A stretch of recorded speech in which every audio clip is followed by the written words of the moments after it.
Hey everyone, this is Will Dorsey Jr. of Talk Music Podcast with Will Dorsey Jr. My next guest, my friend, my brother, Dean Dichoso, great producer. And I want everyone to know about Dean. If you live up in the Nashville area, you guys gotta look this dude up. I'm telling you, you want some awesome quality out of your albums? Whoa, check him out. And multi-instrument, like this dude plays everything. I mean everything. Like everything's so good when you listen to this guy. Anyway, I like to call him Dean Dichoso.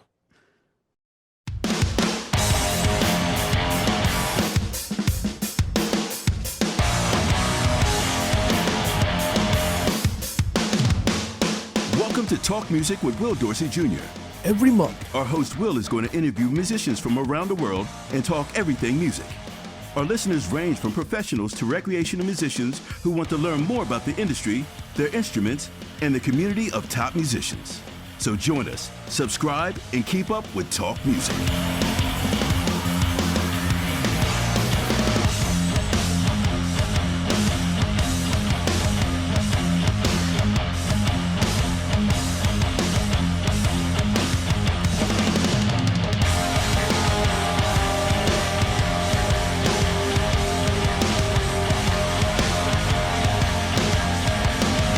visit us on www.talkmusicpodcast.com.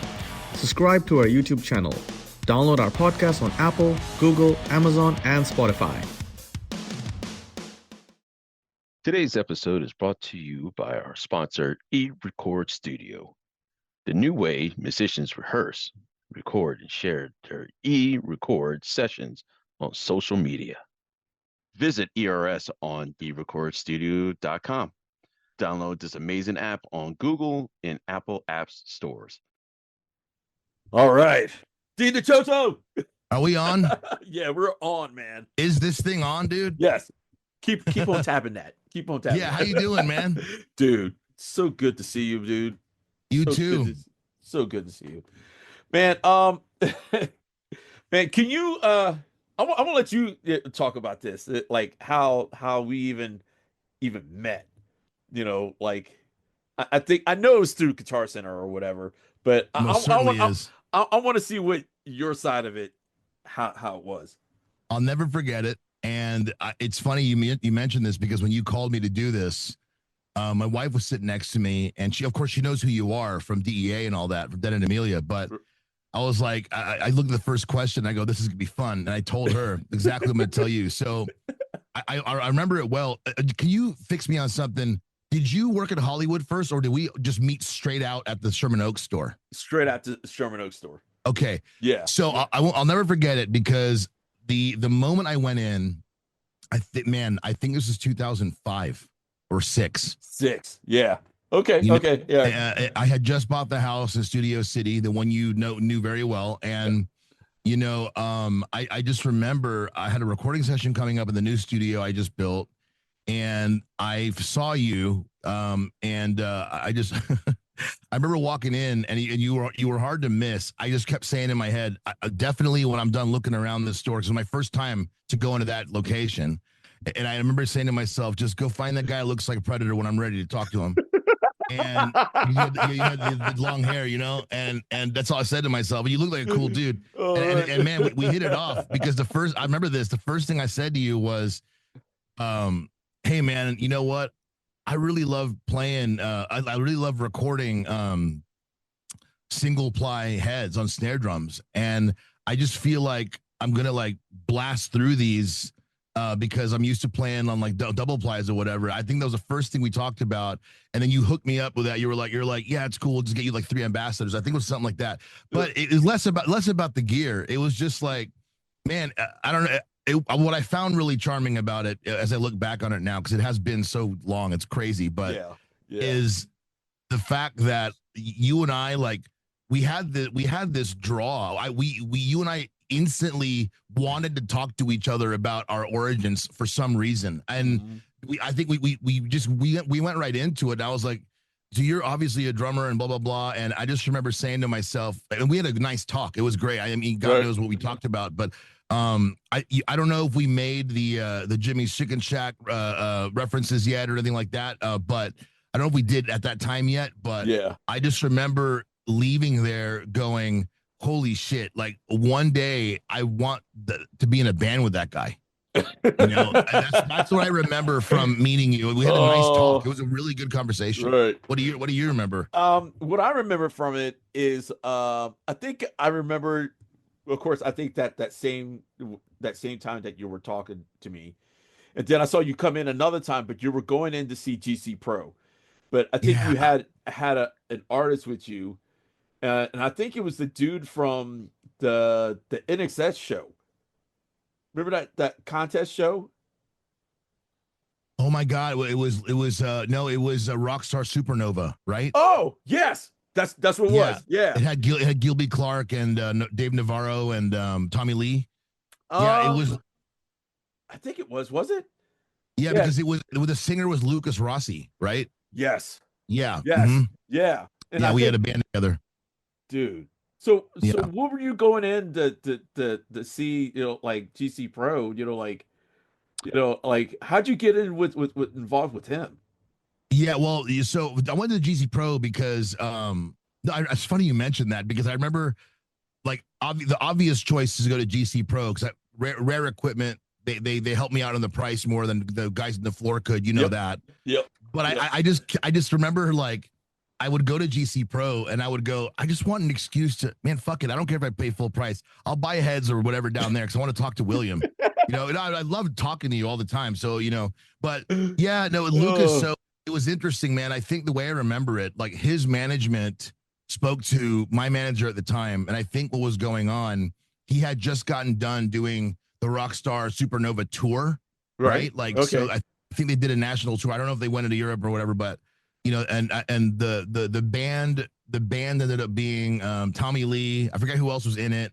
And they got done with the show, and I think he was ready. He was still like everyone else in that band was established. They were on that TV show judging, right? Yeah. And Yeah. I think for him it was a matter of like, well, that's awesome, but like, what about me? My musical identity, my path is still fresh, and I just remember getting a reach out from my manager saying, I have a meeting with you to go meet up with someone at this Starbucks. It was the Starbucks where like it was like the one in Encino that was in the open area with like the Oh, best was there, I think. Anyway, yeah. Yeah. so I didn't really know who I was going to meet. And I just remember my manager going, just do your rock star thing. I go, what does that mean? And he goes, just, wear your stuff. And I go, well, it's every day for me, man. So whatever. So I remember approaching this person, and it was extremely obvious to me who it was because we were somehow dressed exactly the same. We had like leather jackets we bought from Melrose from some Ukrainian girl that we were bartering with. We both had, bleached hair that was all spiky, and I knew who I was supposed to meet. And I was freaked out because I had seen him won that show, Right. and he won singing his original song called "The Heart Spin," and the chorus. I was like, "Oh, dude, this guy's awesome!" It's a whole full package. So yeah, that's how we met, and then we ended up creating this band together called Stars Down, and we did that for a little bit. That was interesting. Yeah, so that's how we met. Yeah. Man. Okay. I guess that's who came with me to see you, or whatever, whatever. Yeah, GC Pro. Right. Because man, I think I was gone from that store and I didn't see you anymore or whatever. And then another guy called me from that I guess from that store, another drummer, and he's like, "Dude, you gotta try to audition for this band." I'm like, "Okay, send me the music. I want to hear it." Or you had an ad out on a thing or whatever, and I didn't know who it was at all. Oh no And way! I don't think we've yeah, talked about this. yeah. So Okay, I never talked to you about this at all. this is This awesome. this is how I remembered it when I heard Devil. What was that song Yeah. called? Devil. So you've discovered the devil. Devil. Yeah. Yes. Okay, Yeah. that's one of a Dead End Amelia song. Um, and I heard it. I was like, "Oh my god, who's this band?" Like I was like, I gotta get involved with it in this, and I called the dude back. I was like, "Okay, how do I get to like an audition? And this is back in, I think, 2009. Um, was it 2009? Yeah, it had to been around 2009. Yeah, that sounds about right. Yeah. And went in, I talked to you, I think over the phone to your house for the audition. And I didn't put two and two together at all. I knew your name was Dean. That was it. I think I don't think I even met you yet. Like in that audition, I think you were at your board, and, just getting ready for me to, I guess, play through the song. Okay. It was that one and another one. I think it was like Probably Stranger. It was Could have been. It could have been. Or Superheroes Die. I think it was Superhero. Yeah. I don't know which one, but anyway. Yeah. I think, but when you came in the room, after I finished playing after audition, I was not expecting to see you. Oh shit. meaning the guy that had been chilling with you at the store. Yes. I didn't put two and two together at all that I was auditioning for your band. Holy shit. Yeah. Yeah. Okay. So to me, I thought that was pretty cool. Like I said, oh man, it's like it's Dean doing this. You know what I mean? So I was like, oh, that's Dean. So I probably don't regale the same exact moment, probably because if it was you that walked in, I probably just in my mind went, "There's my drummer." That's the end. Oh man. Yeah. Dude, that was an awesome experience. It was just so strange to me that how things worked out like that. You know what I mean? Yeah. It was just kind of funny that happened. So right. And by the way, I want to say if people are, if they're wondering about what Dead End Amelia is, it's a band Will and I were in. You can I'm not gonna say the band's dead, but our singer goes solo when the band's on a hiatus, and the point being is people might want to look for it. Yeah. In true Krista fashion, she messed up some of her credit cards on the digital distribution, so it came off of Spotify recently. But there's a Bandcamp. We'll get a link to that, I guess, down there. But the Bandcamp still has them. And at the time, there's a lot of transition going on, and I wasn't expecting a drummer like you. So I was playing on a lot of the recordings. But our second EP, which is God, what a great EP! The Point of No Return. You're playing over that, and I want people to hear that. There's a Bandcamp for it now that will come up on Spotify later. But Dead End Amelia, the Point of No Return EP, it's our heaviest one. It's the coolest thing, our proggiest one. And you can hear William in a light you haven't heard him before if you haven't heard that. As a drummer, bang, Death Materia, Oh man, that dude, yeah, man, we had fun on that. That was like you telling me like it's like I want to go this way on that song, because you wanted to do Candaria type of thing on that. I thought that was dope, and I was like, man, this dude is you were kind of like my brother. Like we were into the same kind of bands. 100%. You know what I mean? So I didn't think I would find somebody like this, like same, bro. It was the same. I mean?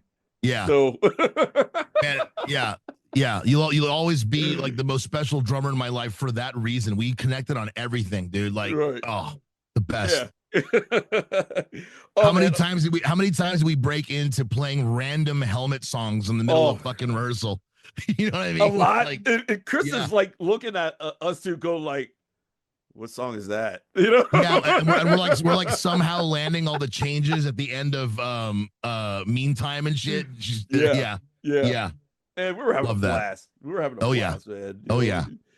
Man, okay, let's start getting into some of these questions I have for you, man.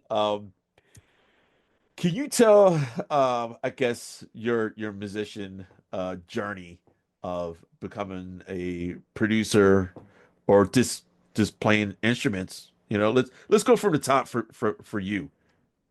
I appreciate the question. I don't get asked it a lot. Because I tend to put a lot of the energy on the musicians I'm working with, and it's nice to get asked the question. Yeah. Come on. I mean, so it's really simple. It's really interesting because 1984 is when I started playing classical piano, and I was about like turning 4 years old. Okay. And to this day, it's actually still like a primary instrument to me in terms. I don't play it the most, but it's familiar. And the point being is, you know, from the age of like 4 till I want to say like 12 years old, I was strictly only listening to classical music.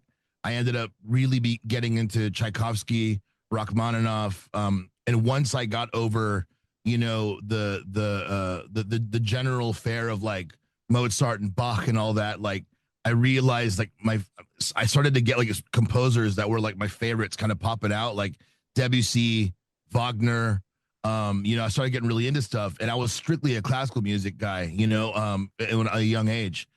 And you know, it's funny because there's so much rock history with you and me, and it's like people always ask, well, what's the transition? Well, this is where it gets interesting. So both my brothers are, you know, so they're, you know, I'm the youngest of 3 boys. One's 7 years older, one's 11 years older, and they're both musicians. You know, the one that's older, of course, had his heyday in the 80s and early 90s, and of course, my brother Dustin, who's a major part of my history in terms of becoming part of the industry, actually. Oh man, he played electric guitar, and I mean to this day, actually still one of my most favorite guitar heroes. Not just because I was around him, he just has a very unique style.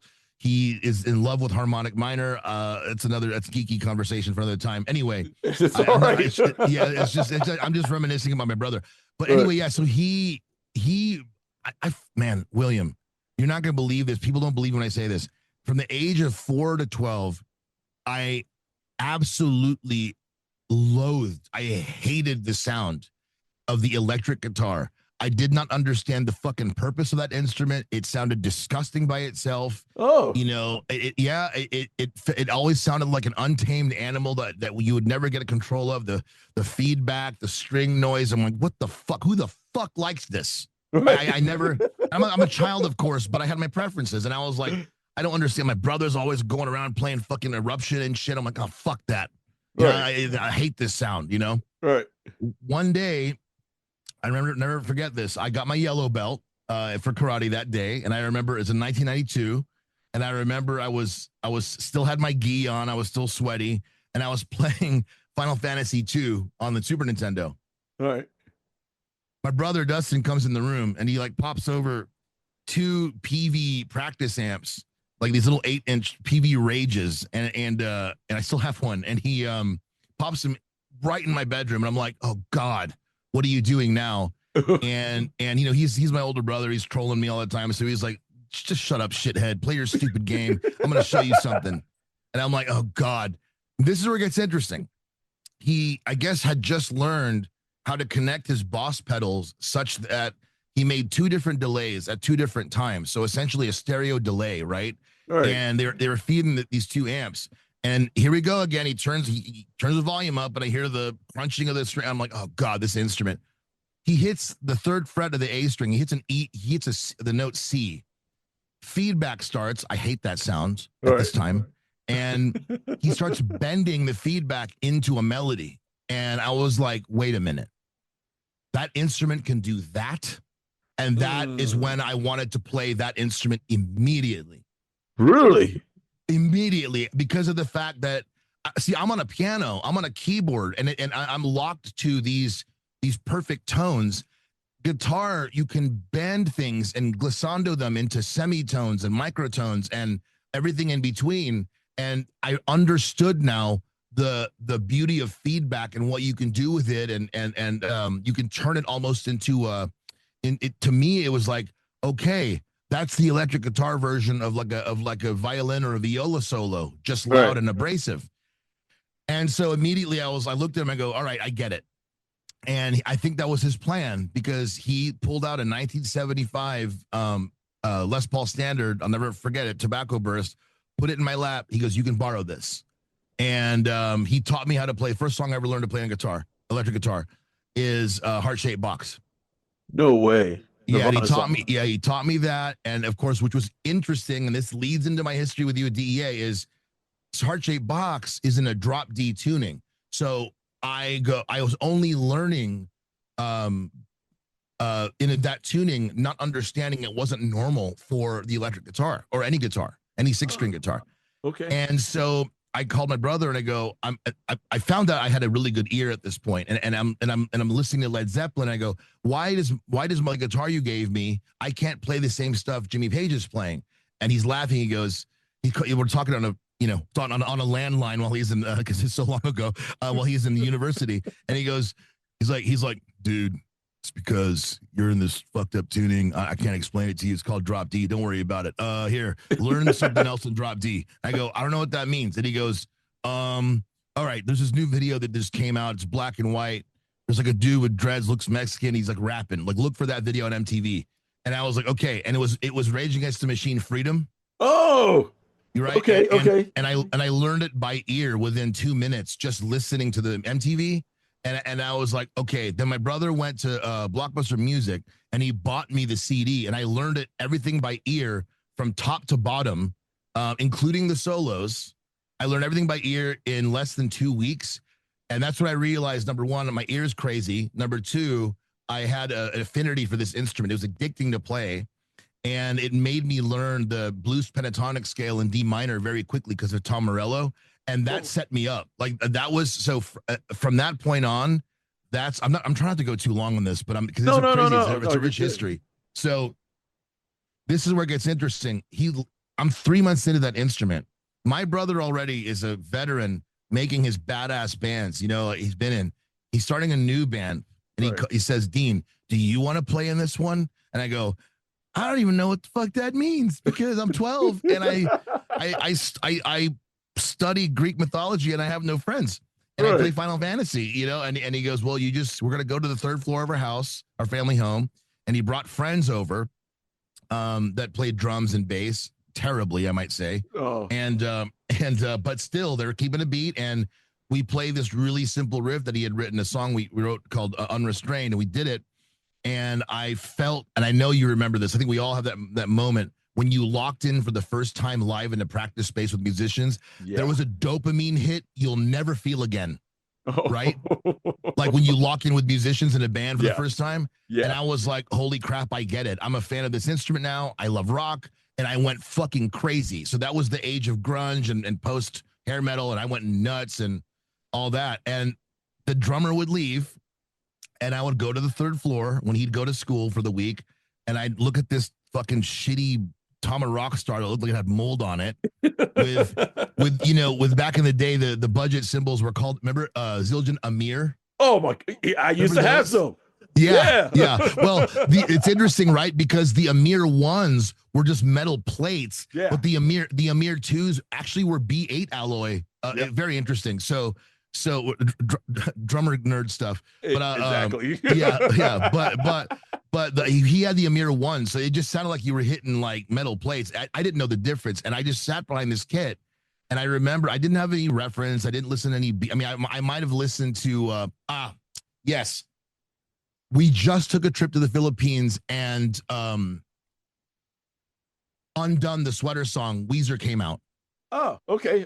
And how perfect is that for someone to go, oh, in my mind, dude, cats, dun, cat, the whole song, right? Yeah. So I sat behind that kit, and again, in a much smaller period of time than most people, I want to say within 2 hours, I was able to play through the whole thing with I put headphones on, and I knew which crash left and right. I could hear it, and I also knew, okay, hats here or whatever these things are called, and then ride here, and then oh, there's a pedal for the hat that explains the verses, and I'm learning all this, and that's when I realized, holy shit, I love this instrument, like the drums. I was like, holy shit, I got to this day, I get questions now. Dean, you play so many instruments. What's your, when you're on your own device, you just want to have fun. What is the first thing you go to? No question, I go to a drum set.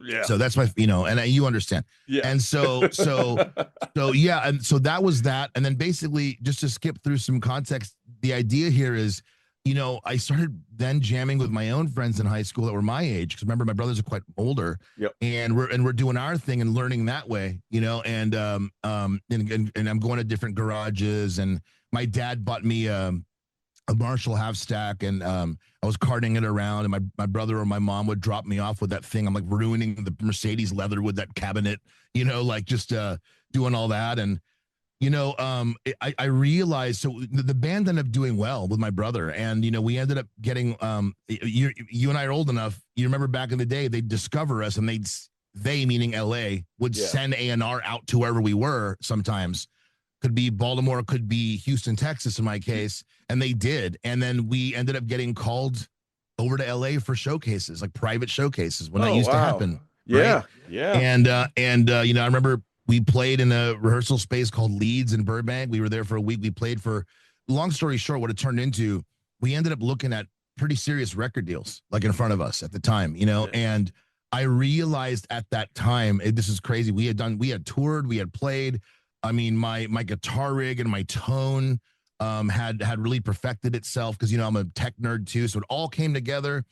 My brother and I had already done a lot of professional songwriting through ASCAP for some independent film and TV, so we had a lot of experience doing that. Right. And like all of us did, my brother had a Tascam 4-track. I learned how to use that, and I realized, William, like, as we're about to sign over or make steps that it was going to cement that band, I was going to become a touring guitar player for this band, right. And dude, I mean, the industry had a lot of belief in us, man.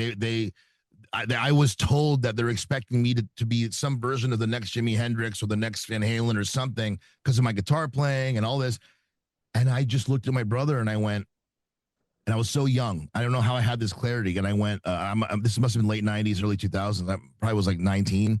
Right. And I looked at him and I go, I'm really sorry about this. It's not going to make sense to you. I'm not supposed to do this. And in his brain, it's probably like, oh God, he's a kid. He doesn't get it. He should. This is like a dream gig. And I go, no, it's not that. I think I'm supposed to look after everyone else's product. Oh, I had that clarity at 19 years old. And I was like, I think because I learned these instruments so quickly and so deeply, almost to master level in some cases, early in my life, I was like, I think I'm given this talent, whether you call it from God, the universe, whatever it is. I mean, I'm an atheist, but I mean, I still open my mind, and I'm like, I was given this gift, and I don't think I'm supposed to be like on stage, like, gaining experience points to my ego. I think I'm supposed to take care of everyone else. And that's what I started doing. I went to college, and I brought that 4-track with me, and I would like rent these little rooms in the dormitories that you're supposed to use for like studying and shit. But I would bring guitar players down there, drum machines, and I started building my my mindset and repertoire as a producer. And when I left University of Texas in of Austin in 2002, I moved to Santa Monica and faced the storm, and wow. And here's the other thing is that you got to understand, while this is all happening, right? This is the age of tape, right? Yeah. So you're going to love this. I'm a big gamer. I still am. Yep. And I forgot about that. yeah. And back in the early 90s, your parents, it's like, Sega and Nintendo released only the Super Nintendo and the Genesis, right? Right. And my mom said, you can't have both, pick one. So I chose the Super Nintendo because the graphics processor was better. But there was all these Sega games I wanted to play. So, but my point is, the studio we would go to record our stuff had a Sega Genesis in it. Okay. And the recording engineer, producer that we were working with, he said if I helped clean up and stuff, or maybe even learn and help around on certain things, I'd be allowed to play the Genesis while they were cleaning up after our sessions. So I stayed there to play the Sega, but they would pull me from it and teach me tape machine calibration. They would teach me like little, like, what a patch bay was. And maybe I'd help out with this and that. And that was the beginning. And then from there, through Austin, through a lot of commercial studios there, I would ask to help. I just kind of offered myself as a runner or like a intern type without pay. And I did a lot of that. And then when I got to LA, I faced a storm. Yeah. I lied to Musicians Institute, and I told them I didn't know anything about recording, so that number one, they would take me into the recording program, because number two, after 3 months, they give you full access from 12 midnight to 12 noon to Studio A with the SSL 4000 console in it. Oh, you're supposed to go in there at night to practice all your shit. Yeah. I lied to them so that I played dumb. Like I didn't know. Like I went to all the classes for 3 months. And by the time the second quarter or semester, whatever started, they gave us access. All the kids in my class were not signing up for it. They were scared of that thing. I knew how to use it. And so I flew a client, and if he sees this, his name is Kazuki. He's a Japanese singer-songwriter in Austin. I flew him to LA, and the record I started while I was still in college, we finished at night on the SSL. And what's funny is the teaching assistant that they left behind to like help kids like patching stuff and what's 10K do and all this shit. Right. I would walk in. Like, I never forget him. His name was Joe Testai. I don't know if he still works there. And I go, Joe, I understand that you think I'm going to come in here and practice turning these knobs. I'm going to be working on this console, multi-channel, excuse me, printing, compression, and EQ to Pro Tools, and you're going to assist me. And like I made a teaching assistant assist, and the school did not know what was going on in there. So I finished records, made money to pay my rent in Santa Monica for half a year from that. And then yeah. I mean, come 2 years later, I meet you, and I'm already producing. And at the time I meet you, I am now working. At the time you and I meet, I am now working alongside. Oh my God, the prolific gods themselves, bless their souls, are both gone now. Yeah. Brian Karlstrom and Dave Jordan. Oh.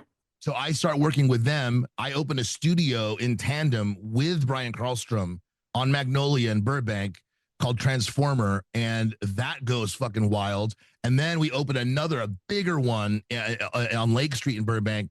And really, man, it was about 2005, 2006. I bought that house and I built that studio, and I said, it's time to go independent. Will LA accept me? Will I have a career? When you and I met, I was scared to go to that level. And that's basically, I think, the story. I try to make it as short as I could.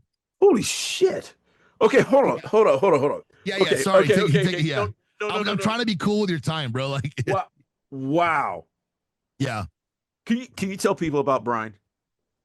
Yeah, Brian. So Brian Karlstrom, bless him, man. That guy, God, one of the sweetest souls in the world. Really humble. So people that just want a quick like sort of nutshell to understand. Nutshell. That's Alice Chain song. He is the engineer that worked directly with and under Dave Jordan, producer Dave Jordan. And if you guys don't know about him, I mean, we can bring up Rolling Stones, Billy Idol, Jane's Addiction, both Ritual and the one before it. Jordan did Alice in Chains Facelift with Man in the Box. Wow. And then when he's transitioned to do Dirt, the iconic Alice in Chains Dirt. Yeah. He that's when he got Brian as an engineer, and they stayed together and they went and made fucking Anthrax, Son of White Noise, White Zombie, More Human. I mean, they just went the most prolific, all the records you and I like love that shaped us. Yeah. Was those two, and so Brian was the engineer for that. And when Brian decided to go independent as a producer, I slotted in and I became an engineer for him. And that was the end of my history and why I record guitar so well, because of him. Yeah. Can I I'm going to explain this to people. Okay. Please do. And I don't think people understand how close you get to sounds, how they play. I mean, you got it. I'm like, this dude's incredible. Like, thanks, man. I'm not blowing smoke up your ass, or I know you're anything, not. I know you're not. I'm just being truthful. Like on any instrument, it doesn't matter. Like I'm never, like I had you to even coach me, like on some parts, that I've done with Dead End Amelia or whatever. It was just amazing that how much you understood everybody's instrument. But I also want to no, man. You deserve that. To be. I want to let everybody know that.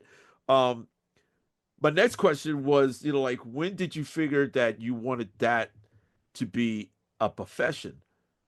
And did you ever consider anything else besides being like musician or producing? Not a joke, because I come from a medical family. I even through all this story, the early parts of the story, playing with my brother, I actually, because we're all doctors and nurses in the Dichoso family, you know, and Man. I wanted to be I just looked up to my dad and my older brother, you know, and I wanted to be a doctor too. I wanted to be a physician, but I had a problem with live blood. I learned that through different ways, and I had a problem. Not if I get cut, but just like, you know, the volumes of it and the pressure of a live, you know, subject under surgery, whatever. Yeah. You know, so for the longest time, and people think I'm joking. It's not a joke. I actually wanted to be a coroner. I wanted to be a medical examiner, and Really? yeah, because I was fascinated with the biology. Excuse me. I was fascinated with biology of the human body, and you know, there would be no live blood and all that stuff. So I'd be able to work on it and learn and contribute to the knowledge, the, you know, general knowledge of medicine. But then I found out that it was, you know, it was because of the nature of the job, it's a government subsidized income. So there's not the same, like, what do you call it? Horizontal ladder climb of income you can get as a general physician. And so that's when I said, maybe I should do something else. And I thought I was just going to be an audio engineer and kind of shut my mouth. Right. You know my personality well. I don't really shut my mouth. You know, and yeah. I don't mean to laugh, man. I'm sorry. It's good. And it's funny. It's true. I get it. I'm old enough now to look back at myself and God, I'm a dick. You know, I'm surprised that people still want to work with me. But I was yeah, I mean, I realized that plus, yeah, all those talents I had, again, my ear that led me to do things like understand the instruments and the rhythms and the tones. Like it just became obvious after working with Brian and that and he encouraged me too. You know, and bless him, he looked at me when I was like 25, straight in the eye, and he goes, and it's so funny because I can say this now. We're not going to get in trouble, me and him, but we had just drank at a bar across the street of our new studio in Burbank, and we stole a bunch of glasses because we kept putting them in his cargo jacket.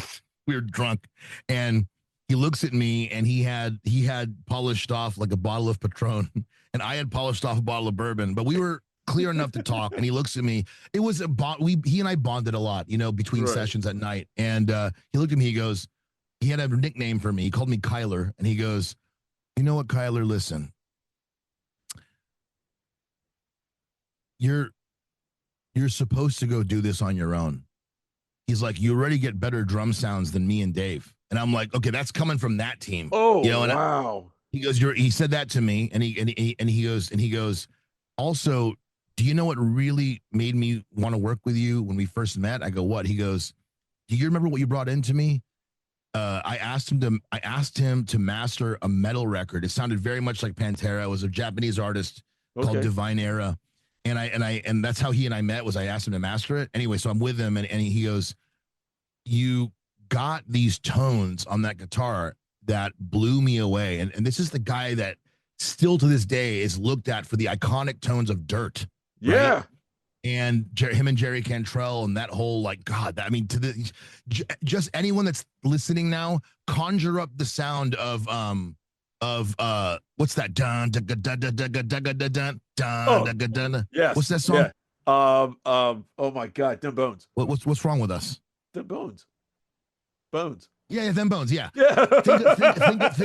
Think of that tone. And so, like, he tells me, he goes, when you came to me and you brought me that, and I heard your guitar tones, and he goes, do you remember what happened? I go, yeah, I do remember what happened. He goes, I asked you how you made those tones. And I go, well, I don't own a lot of analog equipment. I'm still new. I used this shitty Digidesign, the company who made Pro Tools back in the day for you young kids, Digidesign interface. And I wasn't obviously able to get the saturated tones from microphones on guitar amps that, you know, my mentors were getting. Right. So the way I got around it, I would use extra microphones on extra speakers to fill out the saturation you'd normally get from the transformers and the tubes from like really good gear. And I told him, and he goes, I was pretty sure that you were going to put me out of business because with the tones you were getting with a cheap interface. And I was like, dude, that's like, he like hit me when he said, my heart went heavy, you know? Right. Yeah. And he goes, you're supposed to go out on your own and do this. And that, when he told me that, we did get somehow drunk again immediately after that. And we ended up playing AC/DC together on 2 guitars, so we fell asleep at the studio. But he said that to me, and that told me I might have a chance. I think I'm going to take LA on for real now. Like, not just go work for people. I'm going to like say that I'm available and do it. And that was one of the scariest like things of my life. Damn. When I took on Dead End Amelia, Krista was a client, you know, and Okay. and she convinced me, you know, to be in the band. And I was done with that with my brother. I was, you know, I'd already seen a lot of that. And I didn't want to do it. And she convinced me, and I obviously I said yes. I loved her, and then you got involved, and now with you involved, I'm really in now. Right. So it's like, you know, and what a time we had. But the thing is I also knew, you know, because I kind of mastered social media too at the time, and like I knew that being involved in that band, the tones I was getting for it, how cool it was also a certain kind of calling card too. So I kind of combined it all, and that's what built the career from LA. And so no medical examiner now. Right. You know? Yeah. I was just about to ask, you know, like, would you focus more on, you know, being a musician or producing? But I see you do both, but I don't know which one is your, you know, like you focus on the most. You mean in terms of getting hired to work, you mean? Yeah, to work, or, you know, like on your free time. You know, it's funny, Will, these days, and I'm going to bring up our age again, and because it's just, well, because you know what, and I do it. I mean, it is funny, but I do it also kind of to pat ourselves on the back. We said something off camera earlier. Yeah. We're still working. We're blessed. Yes, you and me. We are. Yes, we are. You know, and you know, and I think we're both playing better than ever. I watch you all the time, and you know, yeah. And well, my point is, like, the one thing I do enjoy, even though I take much less income for it. I do take, I mean, I have to do the production job as a primary because it's my primary job, and it takes care of my life and all that. But I do take on playing as a session musician or live guy because for 2 reasons. Number one, I hire so many people these days to play on records that I don't play much anymore during production. Yeah. I will step in every now and then if I need to save money. Like, I can't hire a drummer. I'll go play, you know, and I'll wear 2 hats. But like, when I get hired and I go on tour with bands that I like or whatever it is, I take it because not necessarily for the money, because there isn't a lot in it for a lot of the indies, but right. it keeps me sharp, you know, like, well, because, you know, we always know how to ride the bike, and, you know, like, I mean, you know that classic thrash beat, right? Yep. Like, let's be honest, if you and I never saw a drum set for like 7 years, and we sat on that kit, we're going to play it exactly like our bodies remember, but we will have instant lactic acid. It will be bad. We will, like, you know, our endurance will go to shit. Yeah. And so I take on, you know, session musicianship and things like that, so that it holds me accountable and keeps me sharp on the instruments. And I'll do it all. I'll take bass, you know, drums, guitar, you know, keys, whatever they want me to do. And, you know, and multiple styles just to make sure I'm limber, you know, if that makes sense. Okay. Yeah. All right. Man, what was your okay, let's go into like some session work. What was like some of the highlights as a musician or as a, you know, as a producer, like whatever you've done so far? I mean, like, can you name some of the highlights that you've been working on? Man, I mean, there's so many of them, but I mean, like, I just remember, so I got I ended up producing a 3-piece band, called To Whom It May, and they're from Houston. All right. And I did that record right when we moved, like, you remember 2016, and I forget how they met me, but Jonathan Jordan, the primary of the project, called me up, and he loved my work from something else. I don't know, but he asked me to do the record. Anyway, the band's called To Whom It May. That record's called The Great Filter. And fun fact, To Whom It May is still very active, but Jonathan Jordan is the singer, is now the guitar player for Wolfie, for Wolf Van Halen. Oh, yeah. Damn. Yeah, so he's the guy with the beard with all the PRSs with one pickup in him. Yeah, so anyway, so I did that record, and it was great, man. You know, it has flavors of Chevelle and Carnival, but 8-string guitar. It's really fun to do. Yeah, and then they went on tour with Candlebox. Candlebox heard about me through them and their record, and I got hired to do the Candlebox record, Wolves. Yeah, and that was fun for obvious reasons. I'm a big fan of Kevin Martin. That's like one of our greatest rock singers still alive today, living legend, man. Yeah. You know, and I mean, God, just to see him in action, by the way, was inspiring. Kevin Martin, from singer of Candlebox. But anyway, so I did that record, and I think like a highlight for me was like I was then when we were allowed to work again in COVID, I went to produce another indie rock record for this woman called Amel Rose in Bristol, United Kingdom. So I was over in the UK, and I just remember that while I was working on her record, Candlebox releases Wolves, the record, and dude, it was you'll understand this, dude. I just remember like fucking opening my social media in the morning, and here I am having my English milky tea, right. and I'm just sitting there like out in the city center of Bristol, and dude, it's like that record, like the graphic for that record is just plastered on every LCD screen in Times Square, and even the long one, right? And I was like, holy shit! So that was a cool highlight. That was cool. Another one of my favorites, man, I would say is even back in 2010. Was working on. I was the chief engineer and a musician that played on FeFe Dobson's her latest full release, actually, which is the record called Joy. And that was really cool because she was coming from like a place at that time where, we're still fresh off the Vines, the Hives, like Juliette Lewis was doing the beginning of that indie band she had, so there was, Franz Ferdinand, all that stuff was going down. Yeah. And she was coming off that vibe. And so I was the main engineer for that. We did the whole record at my house in Studio City. And I played a lot of instruments on that. I played drums a lot. That was a highlight. Yeah. I mean, there's quite a few, one of my biggest highlights in production, I still think to this day, is the stuff we did together in Dead End Amelia. Oh, man. Really unique stuff there because I was allowed to do whatever I wanted, and I kind of made an identity. I would say that's a few of them, I mean, yeah. Damn. Yeah. That's awesome, man.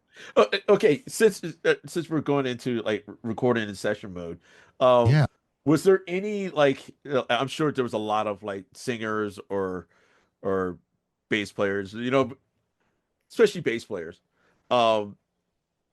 And I'm just going to say this, and I hate to say this because I know a lot of producers, like, it wasn't the right feel, or the song wasn't ready.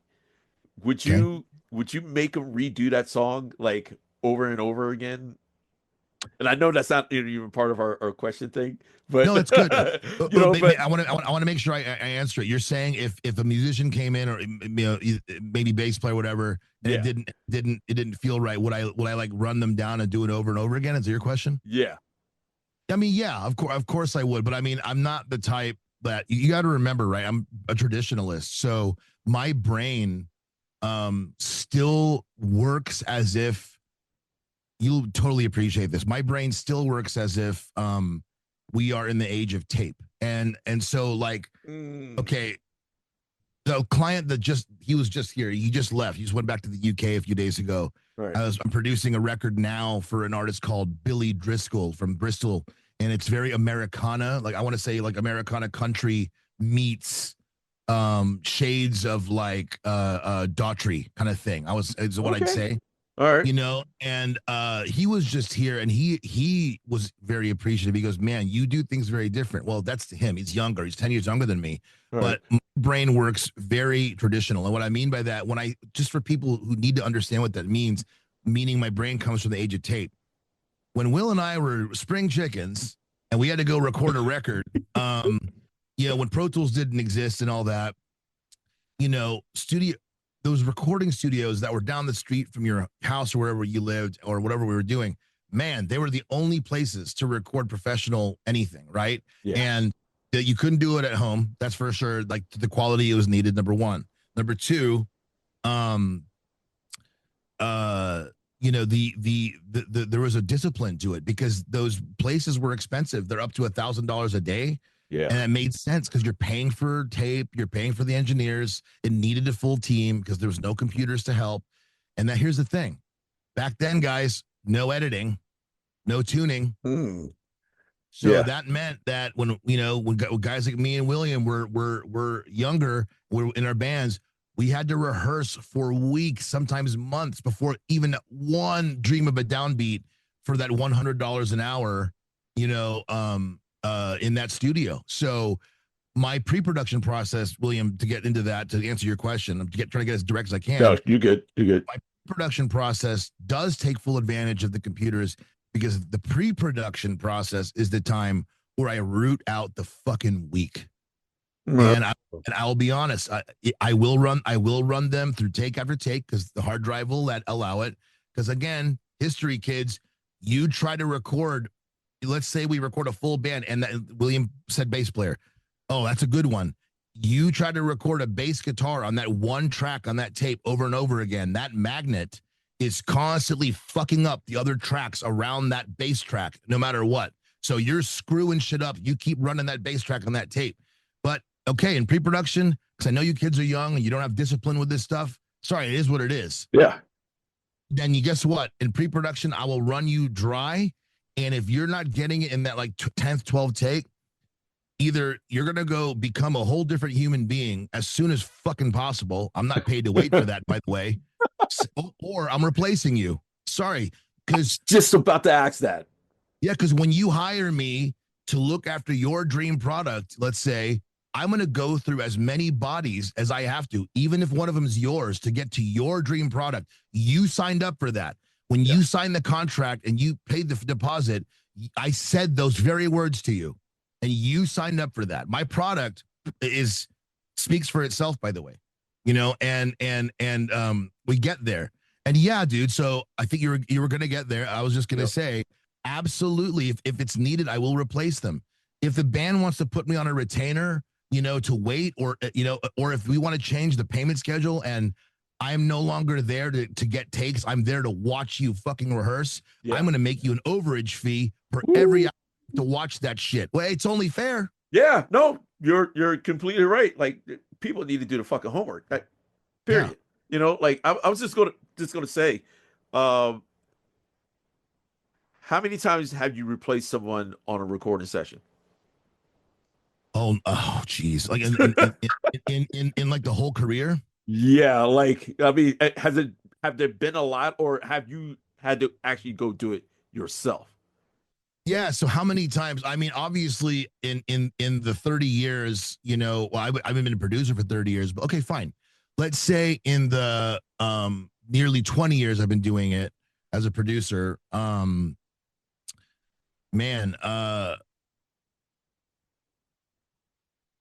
that's a hard one. I'm not pausing because there's like a million of them. I'm pausing because, there wasn't many of them. I would say per year. In the beginning, like when I was more forgiving because I needed the job, I needed the work. Yeah. I wasn't doing it as much. Sometimes I would ghost play, like I'd leave the amp on. Yeah. I'm not gonna tell you who it is. Anyone who was watching, fuck you.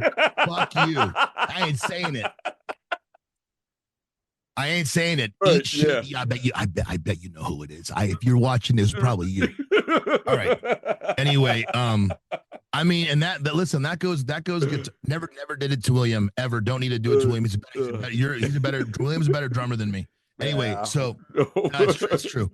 So no, the thing is, right, is like in the beginning when I was more forgiving, obviously I let that happen. I didn't want to say it out loud. I didn't want to have a reputation like that. Yeah. But yeah, man, there was a point in time when I had to realize that if my career was going to change, and my rates needed to go higher. I needed to get more respect.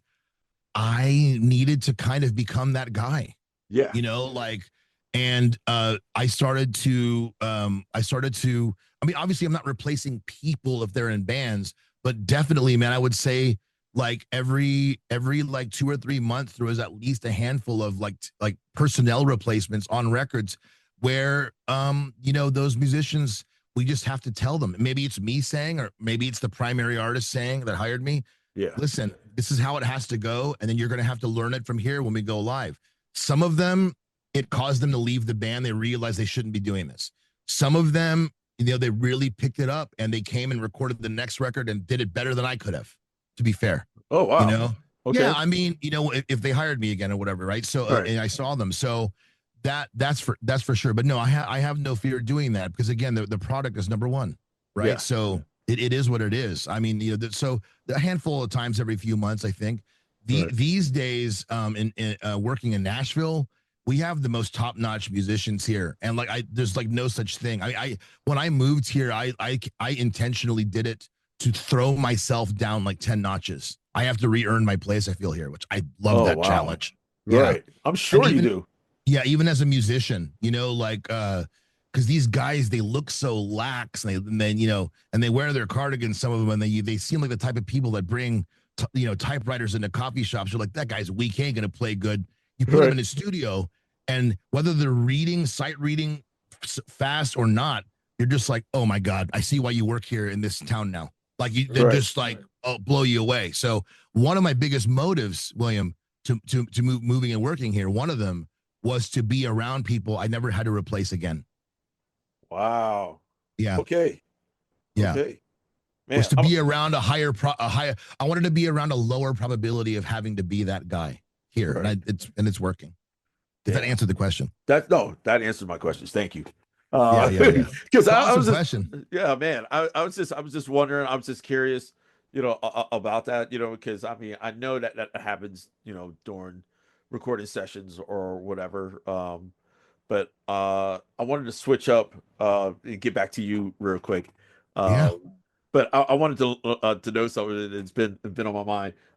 Sure. What did you listen to when you were a kid, growing up? I know you were listening to classical music, but what other bands were you into? I already know One's Helmet, but what else? What else were you into? Yeah, and by the way, one of the reasons why Helmet was such a big one, obviously, I love the material. The groove was different and stuff, but it's because they were in drop D also, and that guitar was in drop D. I didn't know how to tune it to standard yet, so I ended up learning in the meantime stuff after Rage because it was in drop D. So okay, you got to connect that. But I was just gonna say, I mean, that's an awesome question because I love how you phrased it because it's better than what's your favorite. That's ridiculous. That's impossible. Yeah. I will say, Stone Temple Pilots was a huge one. Alice in Chains was a huge one. Yeah. Jane's was a huge one. What's really weird is I respected and understood Chili Peppers, but my brain wasn't ready to enjoy it for me yet. Yeah. Okay. Till way later. Yeah. I don't know. I was gonna say something kind of weird about it. I'll say it. It's because when I learned about guitar tones and stuff, I didn't understand how to respect the clean funk sounds yet. I thought the electric guitar was supposed to be heavy all the time. Yeah. Oh, yeah. Especially for Red Hot Chili Peppers. Yeah. So like, Frusciante is fucking sick, dude. Right. But it's like I hear him play, and I'm like, turn on the distortion pedal. Or play an acoustic. I didn't get it. I was young. Gotcha.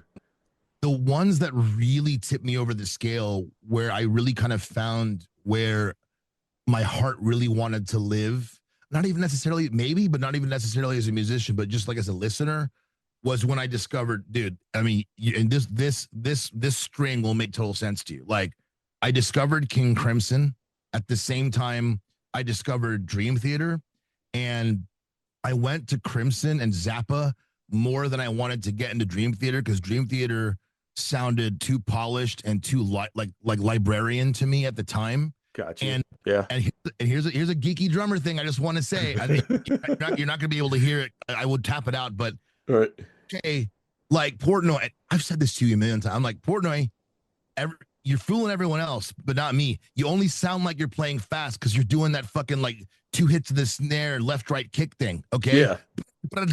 It's all you have, you fuck. You're not a real fusion drummer. Like shit.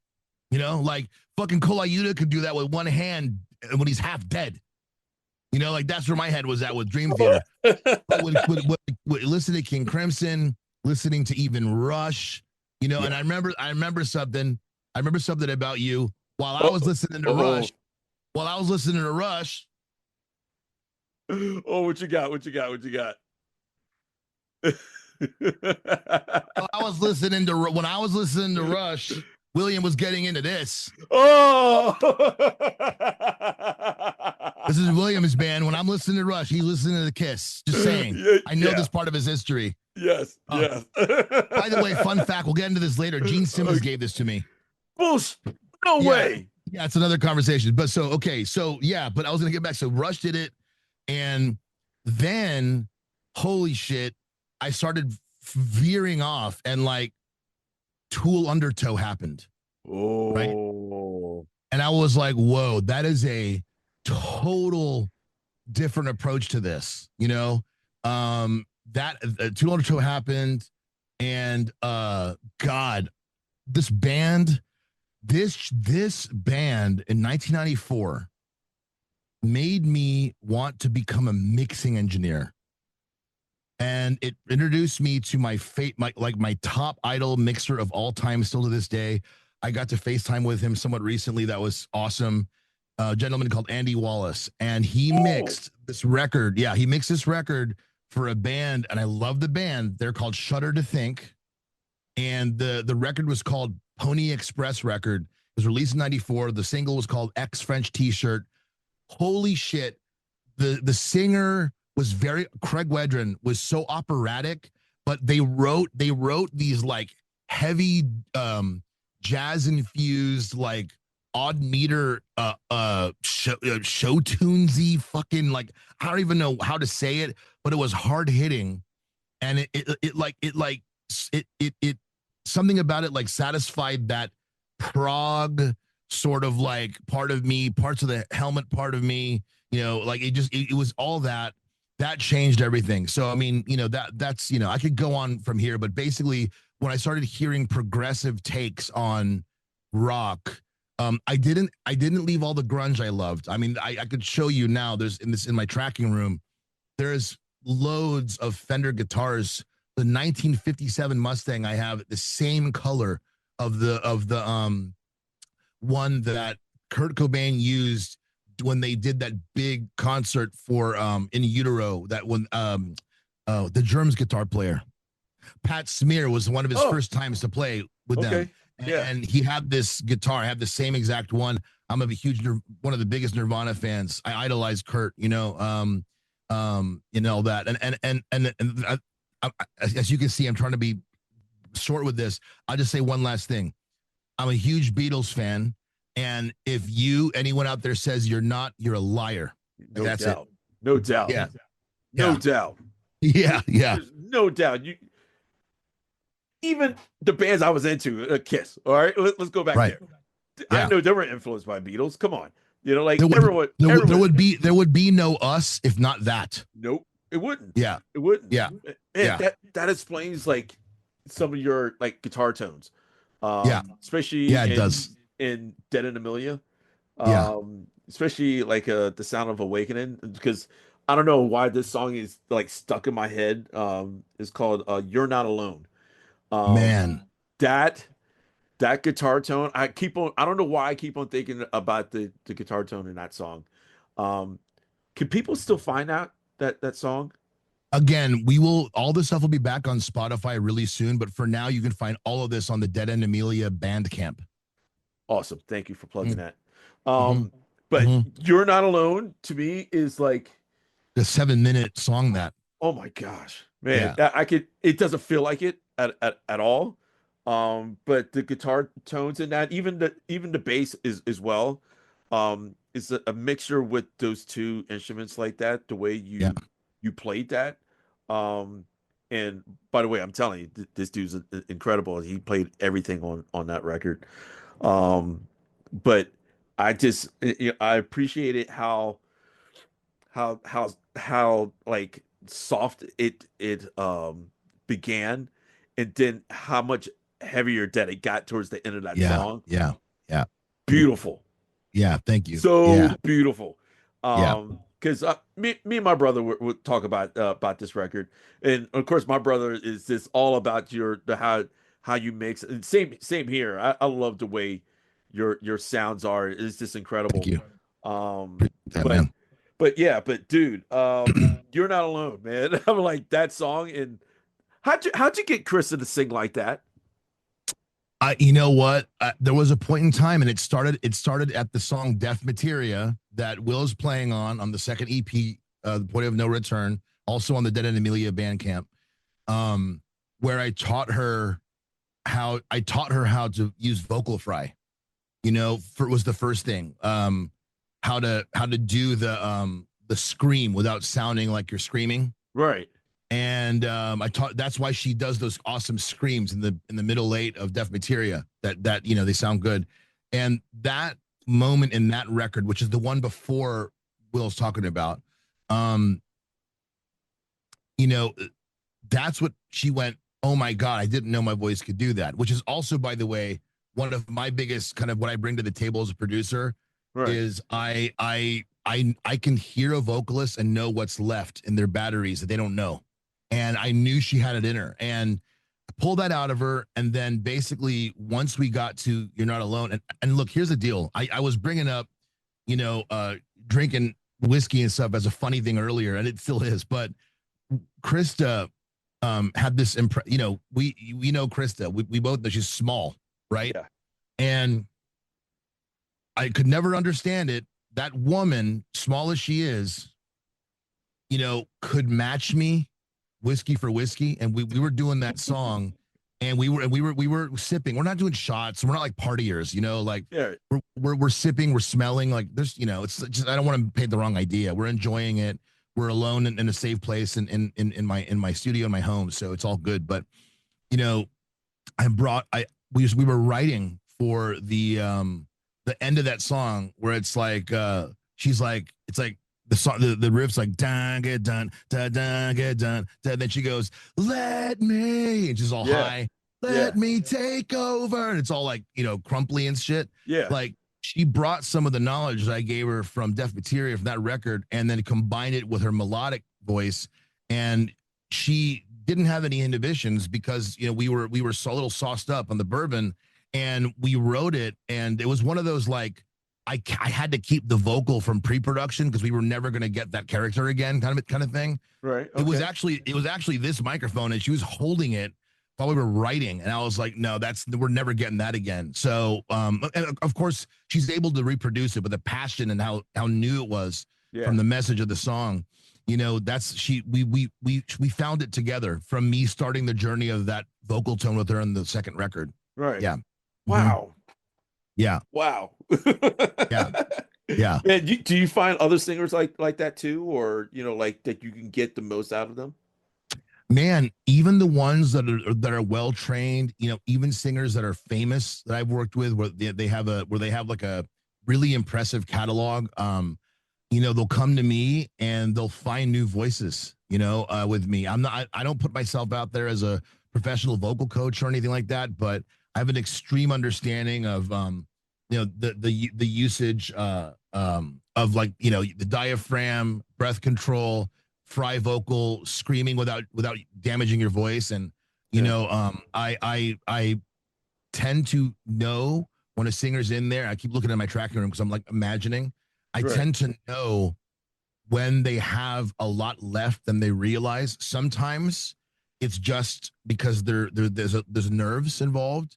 Sometimes they'll hear it. So sometimes they'll hear it in their head and they'll go, "I'm afraid to try to go there," and for some reasons it makes sense. Like, I don't want to hurt my voice, or I'm afraid it'll come out sounding like shit and everyone that's in the control room will laugh at me, or any combo of those things.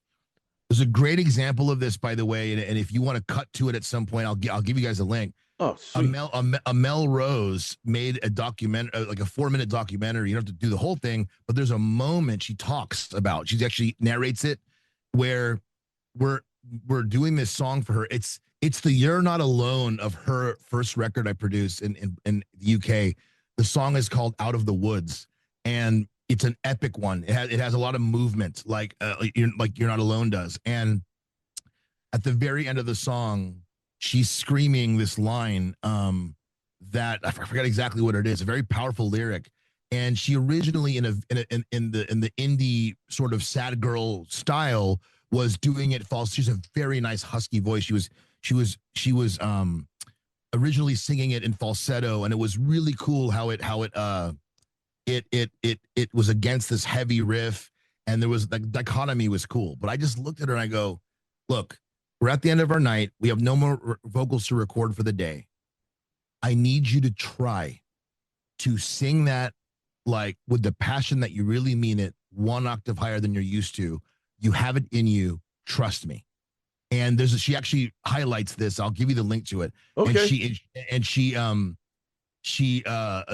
does it, and you see her face. She hears her own voice in the cans, and she freaks out. She goes, I did not know I was capable of that. Fucking passionate end to that song. If we never did that. Oh, yeah. Oh, so man. I find it a lot. I find it a lot in a lot of singers, if they have any left. Some come to me, and I'm learning something new from them. But in most cases, I can tell just by being around you, talking to you, listening to your vocal cavity by talking. Maybe I'm jamming with you, like maybe we're jamming a Britney song in the living room or whatever, and I can hear, and I save that data for myself when it's time, and I know when to pull out, the extra, the extra energy or demons in their closet they didn't know they had, So you actually study them when they don't even know it. 100%. And just by hanging out with them. Just by hanging out. Yeah. And you just listen to them when they talk, sing. And I know when I'm dealing with someone that they don't realize there's a whole other library of sounds in them that's hidden away. I can tell 100%. Today's episode is brought to you by our sponsor, eRecord Studio, the new way musicians rehearse, record, and share their eRecord sessions on social media. Visit ERS on eRecordStudio.com.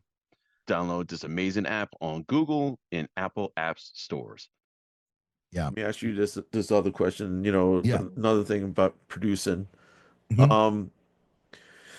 Okay, like you're writing a song. Do you think about lyrics first, or you think about the song first? The actual. Oh, go ahead. Go ahead. You mean like the music or lyrics first, you mean? Yeah. Which one comes up first? Like, I know some artists rather have lyrics first and you build it around that. Which one is better for you? That, if the music's great, then you can put on these awesome lyrics on top of it, or the lyrics are badass and then you try to match that, with the lyrics. Yeah. Awesome question. And actually I can answer this one quite quickly. I'll first start by saying that, okay, the band you and I play in, Dead End Amelia. Okay. So upon first listen, if people, so Chris and I are the primary songwriters, and I'll say, if people didn't know us and they just listened to the record, you're basically, to me, it sounds like it sounds the way I described it once. I was like, these are Paramore fans that listen to a shitload of Deftones in a perfect circle. That's what I tell people, and that's what it sounds like to me sometimes. Right. Her pop voice. Yeah. Well, here's what's interesting. In that particular case, believe it or not, most Dead End Amelia songs, most of them, actually started as a lyric and vocal melody first. And because Krista and I are such big like R&B fans, yeah, we would actually sing them in like an R&B style to each other, and I'm like grabbing an acoustic, and I'm like playing like Babyface stuff, or Usher licks, like under some of this, and I'm not thinking of big writing Crash and all this. Some of the beats in my head are just like, like I'm thinking of neo soul, R&B, and we first hear it like that because it's not a joke. For some reason, she and I always hear everything as a Janet Jackson tune. I don't know why. We're both big fans of Janet. Right. And because we know where Dead End Amelia is going, we would then adapt it. But back to your main question, it's really dynamic. Like so I'm going to answer it two ways. When I write a song, for me, whether it's like my own product or if I'm writing for, something else, maybe a video game or a commercial or whatever I'm doing it for another artist, it can happen one of two ways. Sometimes there's a riff in one of my voice memos that I'm like cooking an omelet and I'll hit play on it and I start singing a hook to it, and sometimes it's the hook. It's a hook comes out of my mouth first. Yeah. And if I think it's a girl, I'll just like remember to tell someone to sing it with a different voice later or whatever. But it doesn't matter. I mean, they both, there's no preference. Okay. They both yield. They both either approach, meaning starting with lyric and melody first or starting with music first. They will yield a different sort of approach because if you start with music first and you're left to your own devices, you tend to repeat a lot of what you do, especially if your mind is in brand, so to speak, for a product. But someone like Krista, who is a natural, a musical, she doesn't know anything about music theory, but she's a natural. And so she'll sing passionately first without worrying, is it in her register or not? Right. And what's fun about that is that it forces, say, me on a piano or a guitar, whatever I've got nearby to accompany it, to start writing music for it. Right. Maybe she's in a key that I'm not comfortable going to those frets or those chords all the time. So it forces me to find new voicings that make the music way more imaginative. I mean, you got to think about going from Stranger in My Home, which was obviously started as a pop chorus, and you think about that versus, say, Deaf Materia, which is, she was singing about, I'm not going to say who it is, but she was singing about a family member who was troubled with addiction. Let's just put it like that. And she, I think one day she just out of the blue, she was just like, you are and any piece of music can go with that. Right. I could write ragtime to that.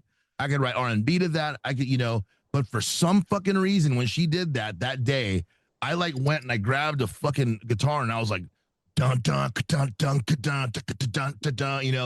And that's what the dun dun you want, and it had that drive, and that would have never happened if it was music first in that case. So that would be an example, Damn. Does that make sense? Yeah. No, it Yeah. does. It does a lot. Yeah. I was just going to say, like, how do you know, especially with her, how you know when a song's finished?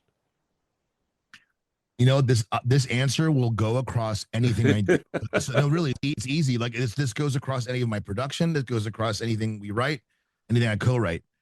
Again, I remind you that I come from the old school, so my brain is constantly in a like sort of strange calculated abandon, as one way I'd put it. Right. And what I mean by that is, like, I know there are constraints to this tape machine.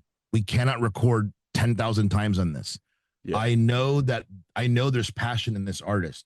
I need to find a way that we fill in all the blanks for the creativity while also not going past a certain point, beating a dead horse or something, whatever analogy you want to use. And look, I wish there was a more theatric answer for this. I just know. And I just know, and then I walk away. It's done. I don't revisit, commit, move on. I just know. And sometimes there's a thing or two left. Like, I'm obsessed with tambourines. Yeah. I do. Like that tends to be the thing that's left. And I'm like, oh, that needs a tambo in the choruses. That's it. Right. I just kind of know. And I think a lot of that has to do too is when I decided to be a producer independently and work for people. I think the thing a lot of us as artists need, because when I'm in artist mode, I need this help too, is I tend to like to be someone, I like to consult very deeply with you before the project begins for obvious reasons. What's the sound we're going for? What's the vibe? What's the message? Obviously. But what I do is I like to create the light at the end of the tunnel. And I like to, that we all agree on. So we all see the same light, its color, its texture. We see all the silhouettes in that light.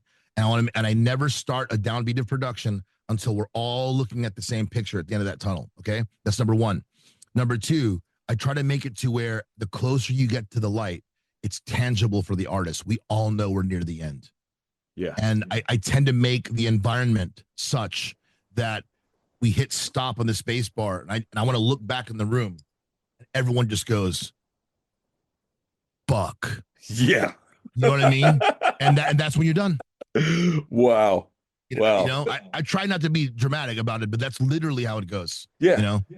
Oh man. That's includes songwriting as well.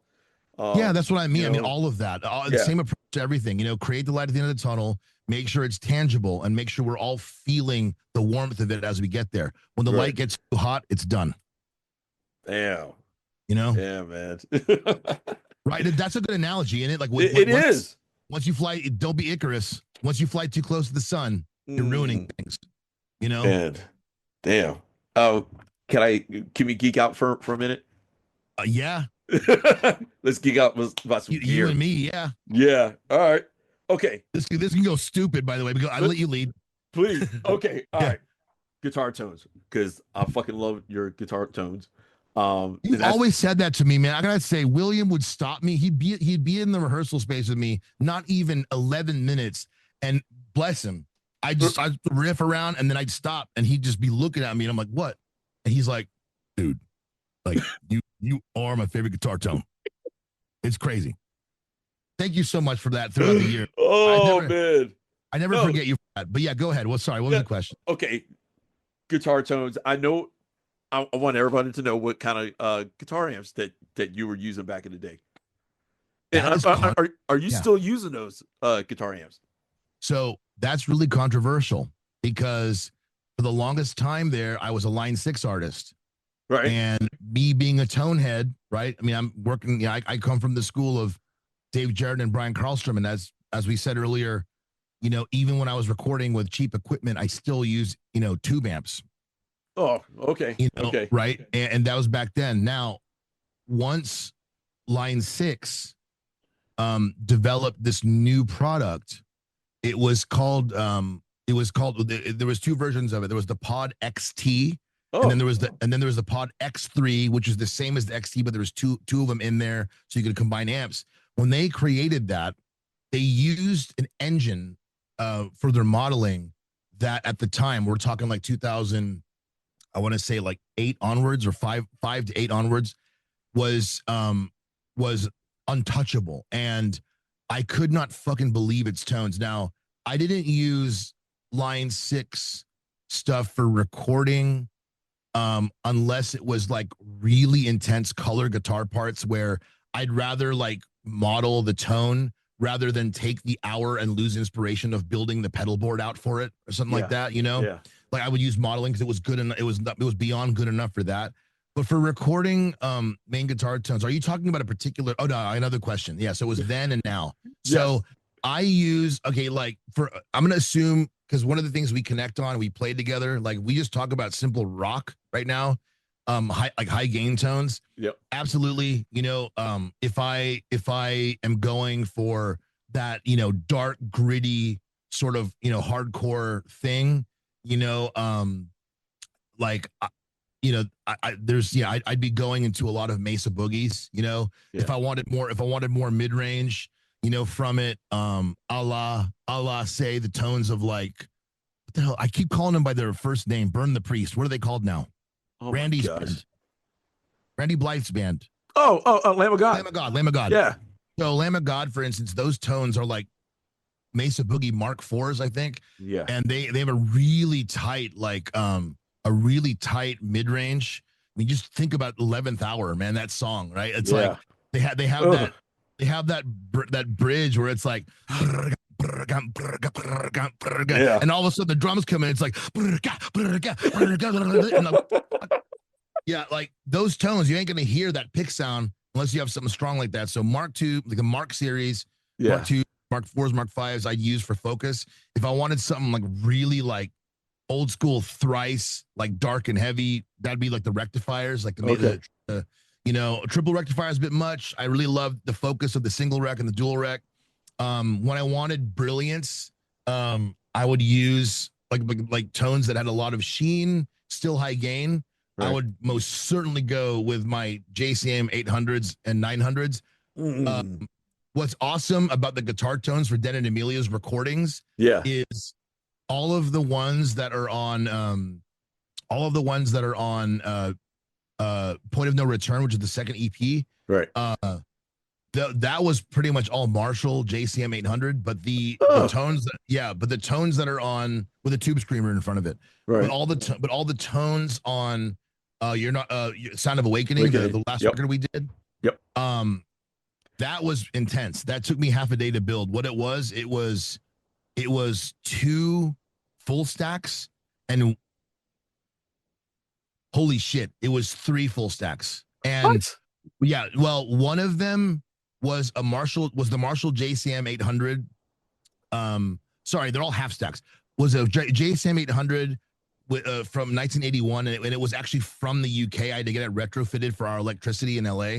So JCM 800 with its original cabinet, and then the other amp that was set up was I actually had to borrow this amp from a friend. It was the Blackface Mesa Boogie dual rectifier with its oversized Mesa cab, and then the Framus Cobra from Germany with that metal grate. Remember I turned the amp on to be all red? Yep. That guy? Yep. Yeah. So the Marshall ran, so every single song on that record was a combo of 2 amps at any given moment. And it was the JCM 800 was on every song, and depending on where I wanted to tilt the tone, it would be the JCM and the dual rectifier combined, or the JCM and the Framus Cobra combined, depending on the tones that I would want. Framus Cobra, if anyone was curious what that sounds like, listening to I forgot what fucking record this was. It was the Killswitch record that has Rose of Sharon on it. Oh. Like that. That's that one. That record had I think End of Heartache too, right? Is on that record. Yeah. That record is the Framus Cobra. Is it really? Yeah. Oh wow. So yeah, those tones were a combination of them.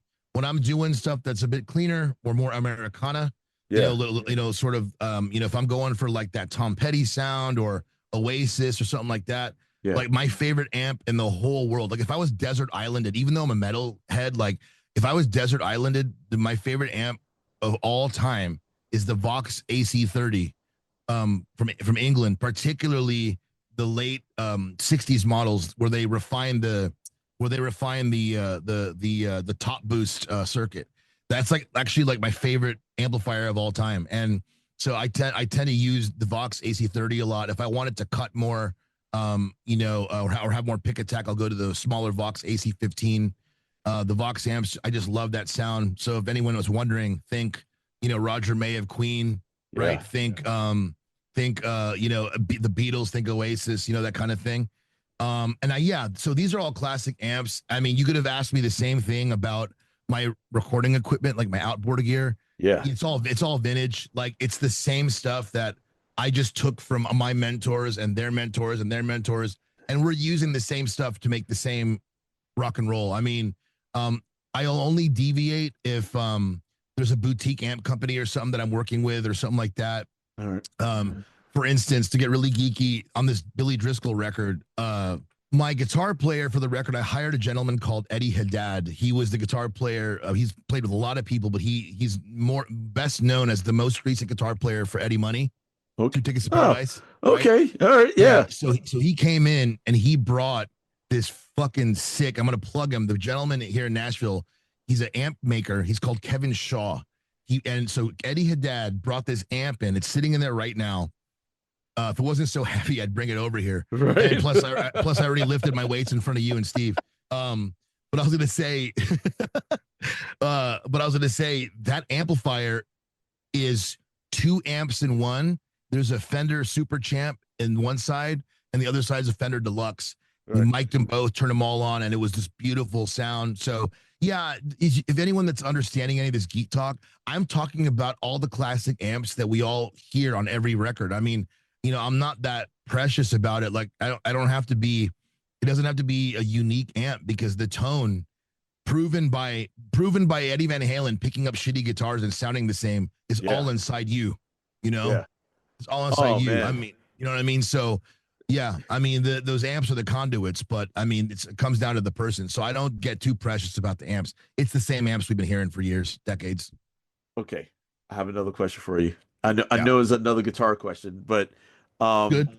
I wanted to find out something how you feel about fractals or Kempers. And do you use them? Right. So fractal, the fractal stuff. So Kemper is a different thing altogether because it's a profiler. I don't know if Yeah. you knew the difference, but do you know the difference between the profiler and the modelers? I don't. Yeah. Yeah. I want to get this into this you know? this is good. This is good because this will be education for some people who are learning. So Right. the Kemper product is a profiler. We're going to put that to the side burner. The fractal alongside Line 6 Helix, which is the current iteration of the Line 6 product flagship. So we have fractal, we have the Helix, and now a new player in the game, Neural DSP with the quad cortex. I heard of that. Right. Those things sound good. Yeah, they sound good. Yeah, they do. Especially, man, for your fucking band, they'd be sick. Because I'll explain all those different things I just mentioned right there are modelers. They have some of them have profiling capability, but basically they're modelers. And what that means is those companies put together a fucking badass team to go in and literally model the behavior and sound of an amplifier, a speaker, a preamp, a power amp, even down to the more advanced ones as we've gotten through the years. You could even manipulate within these modelers the state of the tubes within the amps. So you might want a JCM 800, but you might want it to sound saggier like Black Sabbath. Then what you do is you just get it, you'd model a JCM 800 and you'd age the tubes and make them sag a bit, and you can get kind of closer to that Iommi thing. Okay. So those are modelers, and then the profilers. So Kemper it is a profiler. It doesn't do modeling at all. And what profilers do is you could almost argue it's the same thing, but they're not capturing the same stuff. For instance, in a modeler, okay, what's a great example? Okay, a 1959 Fender Bassman. It's a popular amplifier. Great examples of usage. Adam Jones of Tool would use it and combine it with his Marshalls to add low end to his chugs and shit. Okay. Now, the old Fender Bassman, if I'm not mistaken, has a 3-band EQ on the head. So it's a low, it's a mid, it's a high. Now, not all EQs do this, but due to its design, for instance, on the Bassman, it has what's called a tilt EQ. So you might set the bass where you like it, and now you got this nice low end. You might set the treble, now you got this nice sparkle. But you might want to manipulate the mid-range because it's maybe too cutting or too ear fatiguing. When you manipulate the mid-range, it changes the EQ curve of the bass and treble. So it's called a tilt EQ. And sometimes that's favorable, sometimes it's not, but it's just how it is and whatever. Good modelers go that deep. The tubes, they'll go, if there's a tilt EQ and then you've pulled up that model on a Line 6 Helix and you start fucking with the mid-range, it tilts the other ones. It emulates even the old circuit. Okay, so that's modeling. Profiling takes a literal snapshot of great example. Dean brings in Vox AC30, puts a 57 on one of the speakers, of SM57 onto one of the speakers to get a little bit of sparkle. Yep. Maybe I put a 421 on another speaker to get some oomph from the other speaker, and I'm going to run them through my Abbey Road preamps over here, and then maybe into an LA2A compressor that I have sitting over here, and it has this really sick sound. Okay, the Kemper will go awesome. You want it to, and then what you do is you start this process, and the Kemper feeds these weird blips and blops and bleeps and through the amp chain, the preamp chain, and all this, and it comes back with this analog data to the Kemper that it learns it to a way that if you take a guitar and you plug into the Kemper, you are the way it's supposed to work is you're now playing through that AC30. Like the soul of it captured. But here's where I don't like Kempers.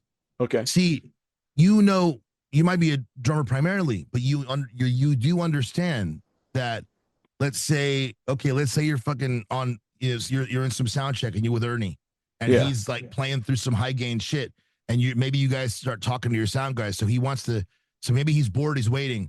He turns down maybe he's on high gain, but he turns down his volume knob on the guitar, and the gain goes down. It gets kind of tubby sounding, right? So the gain structure and the sound of the guitar changes the amp's reactions to that volume knob, right? Right.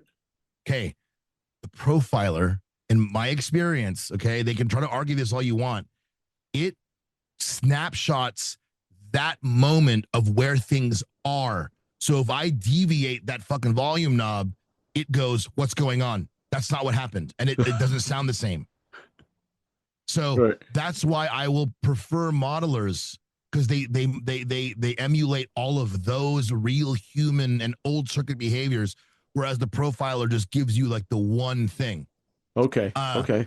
I've said this before. You'll love this analogy. I hope it brings some levity and some entertainment to the podcast, which is this.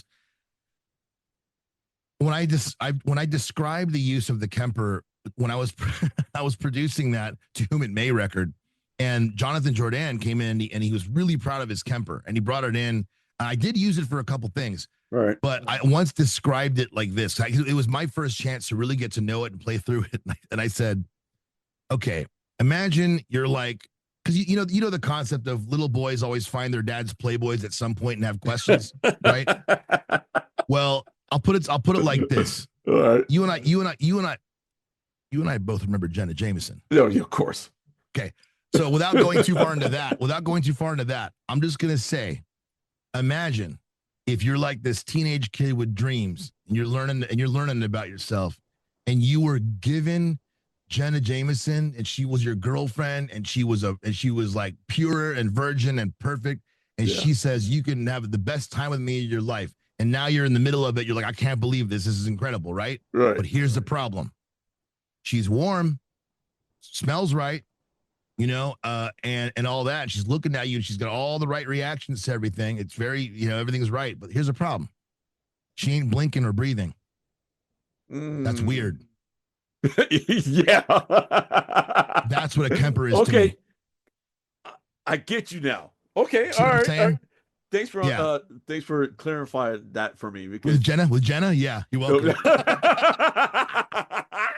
It makes sense, didn't it? It did. No, it did. It's like, thanks for doing that. You know what I mean? Like everything feels right and passionate in the moment, but after a certain while, you're like, wait a minute, blink or something. That's fucked. Right. And it's her going. It's her going. Would you like me to blink from this point on? Yes, but oh my god, like get me off this Android. This is crazy. Right. Oh man. Okay. Let's jump into studio stuff. Your DAW software. What do you, I don't know if you can say it or not. Like what do you use?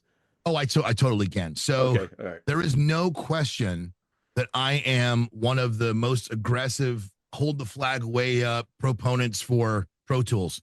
I will continue to be forever, only because of this. Again, if we reference other times in this podcast, I've said I come from an old school background. That doesn't mean that Pro Tools is an old DAW. It's very much with the times, and its improvements are incredible. I'm going to touch on that in a second. But the thing is that when you come from the world of real recording with real engineers, Pro Tools acts, looks, has a workflow as if the console, Right. Okay. And so we're used to it in that way. And so for real engineers that work real rooms, Pro Tools makes the most sense. So that's why, like, when the CPUs got better and the plugins started to sound more real, you got guys like Andrew Sheps and even me who are like able to like mix your hit record on a laptop and make it on a 747, and it sounds like we mixed it at fucking East West on a Neve or something. Like we can do that now.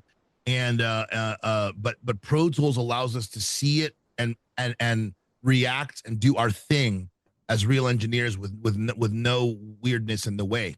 Now, when it comes to pre-production, and that means we've got to come up with ideas fast.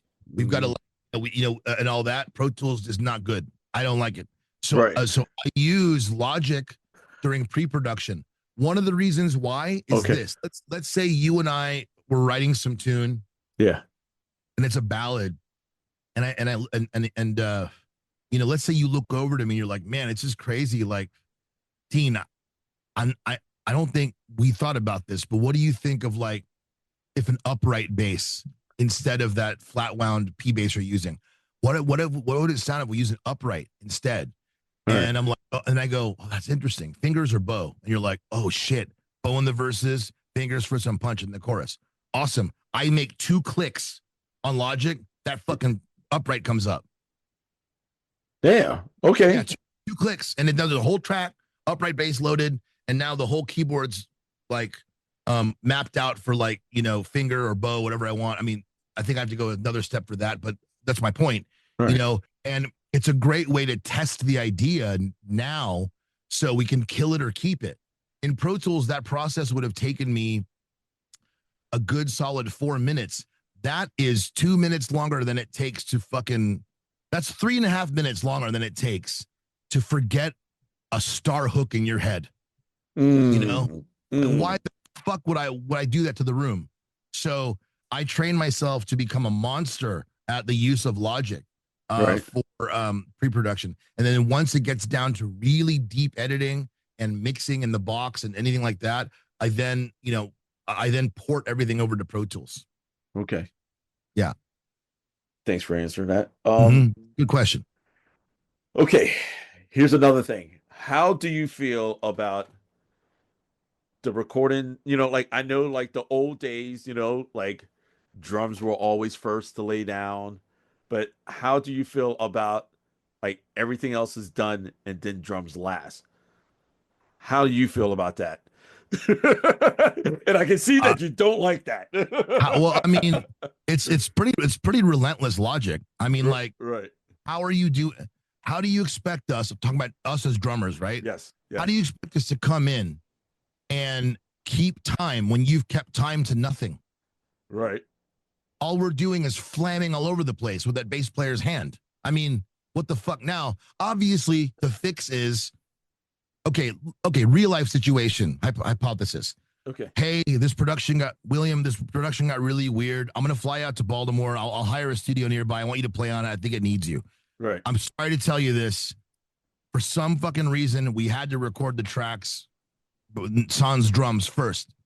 Obviously, the thing I would say is, I mean, I'd probably tell a really dirty joke about how much I hate the artist for it first, off record, and then I would say, okay, Will, we're pros, you know the drill, and I'd say, you know, I don't have to tell you this, just I'll turn the bass up and the rhythm guitars up.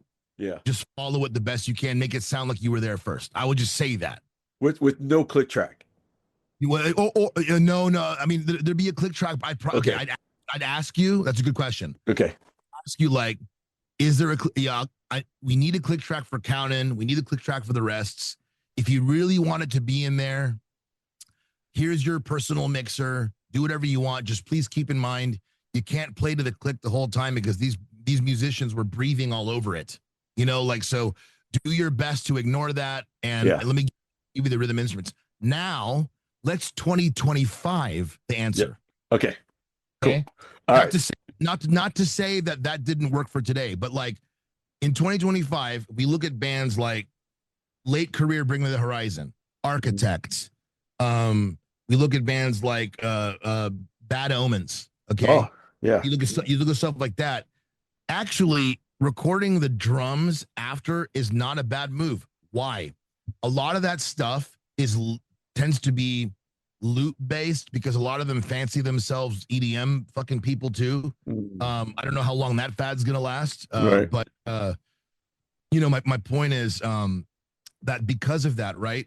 There's gonna be a lot of loops too. Even if the loop is just a hi-hat topper, that like maybe the beat is like da-dun, da-ga-dun, da-dun, da-ga-dun, but there's like a hi-hat topper that goes like something like that. Yeah. And then the thing is, already, if you know that type of production is going to be a part of it, likely the drums were programmed during pre-production because that's just how that production goes. And And since we are aware that we're going to use loops or like 808 beats or whatever's going on, or trance beats with it, or jungle beats, whatever, that are going to go along with those drums, we're already quantizing the shit out of the fake drums, because you can't flam those. You're going to have phase problems with a hi-hat against the hi-hat topper, with the snare against the jungle snare, with the kick drum against the fucking EDM kick. So we're already squashing them. So at the end of the day, it's like, hey, I'm coming to you with this Black Omens type production, a Bad Omens type production. Okay. And I go to you and I'm like, here, I'm going to show up at the studio. Just play your best to it. Give me the, your fills, be you, give me your identity. And it's going to get gridded anyway. And once it gets gridded, it's still going to lock in like those original drums were. It's all comes down to, the answer to this question is a pain in the ass, or it's expected based on the type of production approach getting there. Yeah. Oh man. How you feel about EDM music, man? Say again? How you feel about EDM music? I mean, that question is interesting, right? Because when we ask about certain types of rock, like there's a glass ceiling, because rock is a sound. Yeah. And the thing with EDM is you're covering a huge swath of things, right? Because while some purists might only put certain genres of electronic music in EDM, some people will say EDM, and that kind of includes anything from drum and bass to like garage to old school dubstep to like Skrillex style dubstep. Yeah. It'll include all that.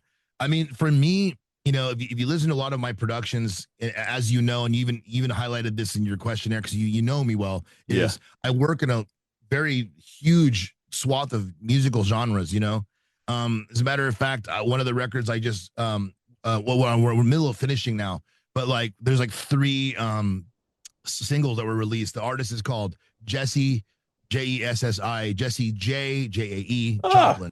Remember her? Yeah, I remember Jessie. Yeah, Jessie. So she came here recently, hired me again to make some new singles for her. We made an EP, and she, because back then when you and I were starting DEA, I was doing her stuff, and she kind of had a Gwen Stefani's type sound, which was really awesome, because like you don't expect that coming out of a black girl doing rock, right? It was cool, right? And like, so she's doing that, and then the music was very much of the time when she hired me then, which was like very post Paramore, in the emo realm kind of thing. Now, since I seen her the last 10 years, she's become like a somewhat well-to-do house DJ in LA. And so when she came to me, she wanted to do another EP where she's the singer and there's songs, but it was crazy because she wanted me to make them house-based. So if you go and you listen to any of the most recent Jessie J. Joplin material, you'll actually hear it's EDM first, and it's like there's a lot of house moments. There's some weird shit that I did in there. Like one of them, you don't expect it. It breaks into a like a really like deep neo soul like R&B thing, man. And there's a gospel choir. Like I went crazy. Yeah. So man. so the quick answer to that question is like I love it all, man. I mean, like I have my own list I could have gone through with like DJs and electronic composers, anywhere from like ATB to BT to like Trent Reznor and everything in between, like they all are a part of my library. I literally love it all, and I have the skill to pull it all off. Okay. I literally without I don't even know if I'm NDA'd on this or not, but just to be careful, I got a text last night from a well-to-do anime studio that has a lot of very classic titles, and they asked me last night to make dance remixes to modernize all the themes so that they can sell them as new recordings as a record to bring new audiences back to those classic animes. Yeah. So and I'm good at doing that stuff. So I'll be doing dance remixes. So yeah, I love that world, dude. I love that world. That's sick. Yeah. Okay, one more last question, and we're gonna geek out on drums, of course. I love it. Okay, let's do it. Okay, your choice of drums, and I already know the answer to this, but this part is still Pearl. Yeah, I mean that's expanded a lot for other reasons with snares and stuff. But go ahead. Cymbals, I know is Peisty, right? Peisty and Zildjian, depending on the usage. We'll get into that. Nice. Okay, let's jump into it. Recording wise with drums, overheads, like what kind of room do you look for recording? I'm just trying to teach all the kids out there, for recording drums and making them sound the best that they can. What Cool. kind of room do you like recording drums in? Well, obviously that's subject based. So why don't you give me an example? Like what are we going to record and what drum sound are we going for? Well, let's go for a bigger sound. Let's say if like if they had a house that had barely any furniture in it, would you consider that kind of room? So when you say bigger sound, are we going like almost arena rock or something like that? Yes. Okay. Yeah. Well, obviously, okay, this is where it gets interesting because I want Okay. to be very careful and I want to be inclusive to a lot of the new kids that they're not going to have that hit because we're not raising drum recording drums tracking engineers the way we used to, Yeah. and so what we're doing is we're doing our best to educate these kids and these people. I mean, they don't have to be kids, just like these people that are new to understanding how to get close to those rooms. One of the first things you do is you have to understand how the classic iconic records did it first in 2025 onward. You have to understand that first so you have ways of emulating that. One of the obvious things is the room itself. I want to be very clear about something with microphones, guys, that people don't realize. Microphones first, which is okay, there's a microphone in my face, right? Right. There's one sitting next to you. But here's the thing. You have to think of a microphone. There's because you're always fighting it because you put a subject in front of it, but you have to understand the microphone is dumb and it only knows one thing: record the room. That's all it. Mm. Every microphone is recording a room. You're lucky whatever you do to that room to negate it, that the microphone is getting only the thing in front of it. The microphone really just was recording a room. It's scary when you think of it that way, right? Right. So with drums, if you want to get that big rock drum sound, the room is part of it. Okay. You mentioned a scenario of an unfurnished house. Obviously, things like how big the house is matters. The thing you got to look at is, does that room have an energy to it? What I mean by that is if we went into a room, no matter what the size, and the thing was covered in Corning 703 acoustic foam, it would be anechoic. So there would be no energy, right? You hit the snare drum, the sound would come from it. It would hit one of the walls and end there. Well, the big drum sound comes from clever capture of those room behaviors, which is the things that happen after the sounds hit the fucking walls and the ceilings and the floors and interact with each other. So if you want a big drum sound, you're going to need the room to do it. Okay, the best question in 2025. Okay, Mr. Dichoso, get it, but what if we don't have access to that airplane hangar you're fucking talking about? Well, Right. great. Because at the end of the day, today's reverb plugins, I'm going to plug one now, which is my favorite of all time, been using it for many, many years, as the company's called Audio Ease, and the reverb is called Altiverb. Now, William knows very well the tracking room that I had at my home was very intimate and tight. Yes. It wasn't a big room, but there are giant drum sounds not only on the Dead End Amelia records we've been talking about, but even you remember I did a fucking spot on version of Simple Boy by Carnival. Remember Oh that? my gosh. Yeah. You A/B it against the one that won a Juno Award. Forrester Saville engineered that. You're like, how the fuck? I got it spot on. I don't know how you did that. Yeah, that's my ear, man. But here's the thing: those drum sounds are me setting up, and even during recording, guys, don't be afraid to run these during recording.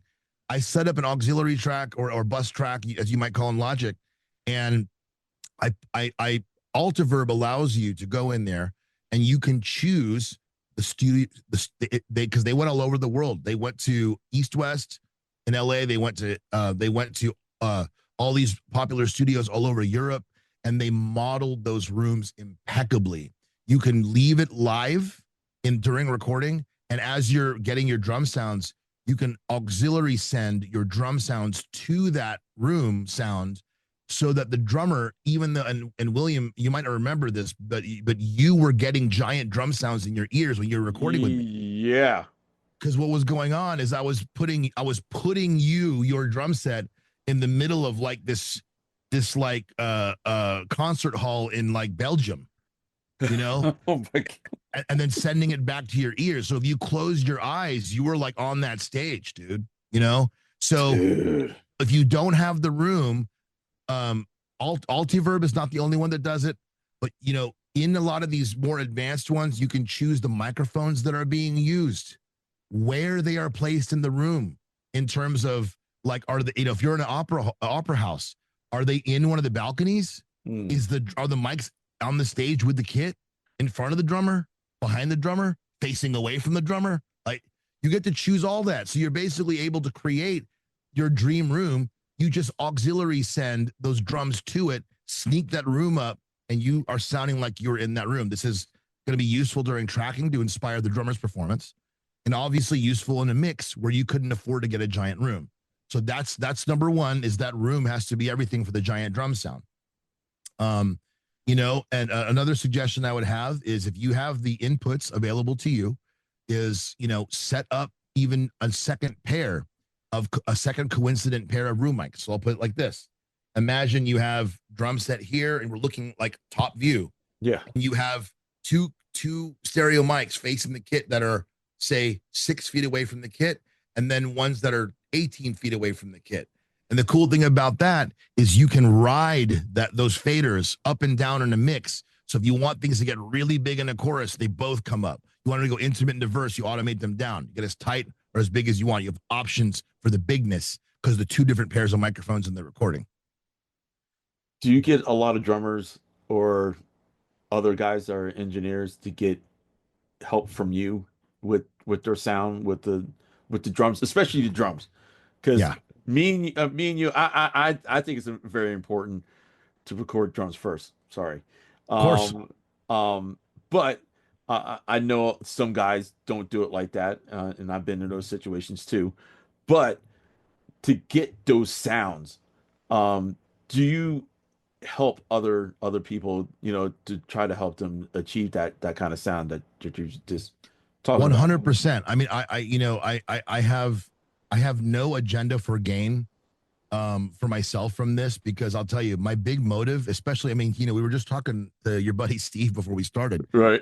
Even with his stuff. I mean, the reason why I like to impart what I do know is because the more guys like me do that, the more guys like me are running into talent we really need when it's time to make a product. Like, I want people to glean as much as they can, you know, from the old school, while they're refining their new school knowledge, so that we are creating iconic sounds again. Hmm. So yes, I will. Anyone that need, you know, as long as I have the time and I've got the energy to do it, and a you know, a glass of bourbon nearby, I will talk to you anything.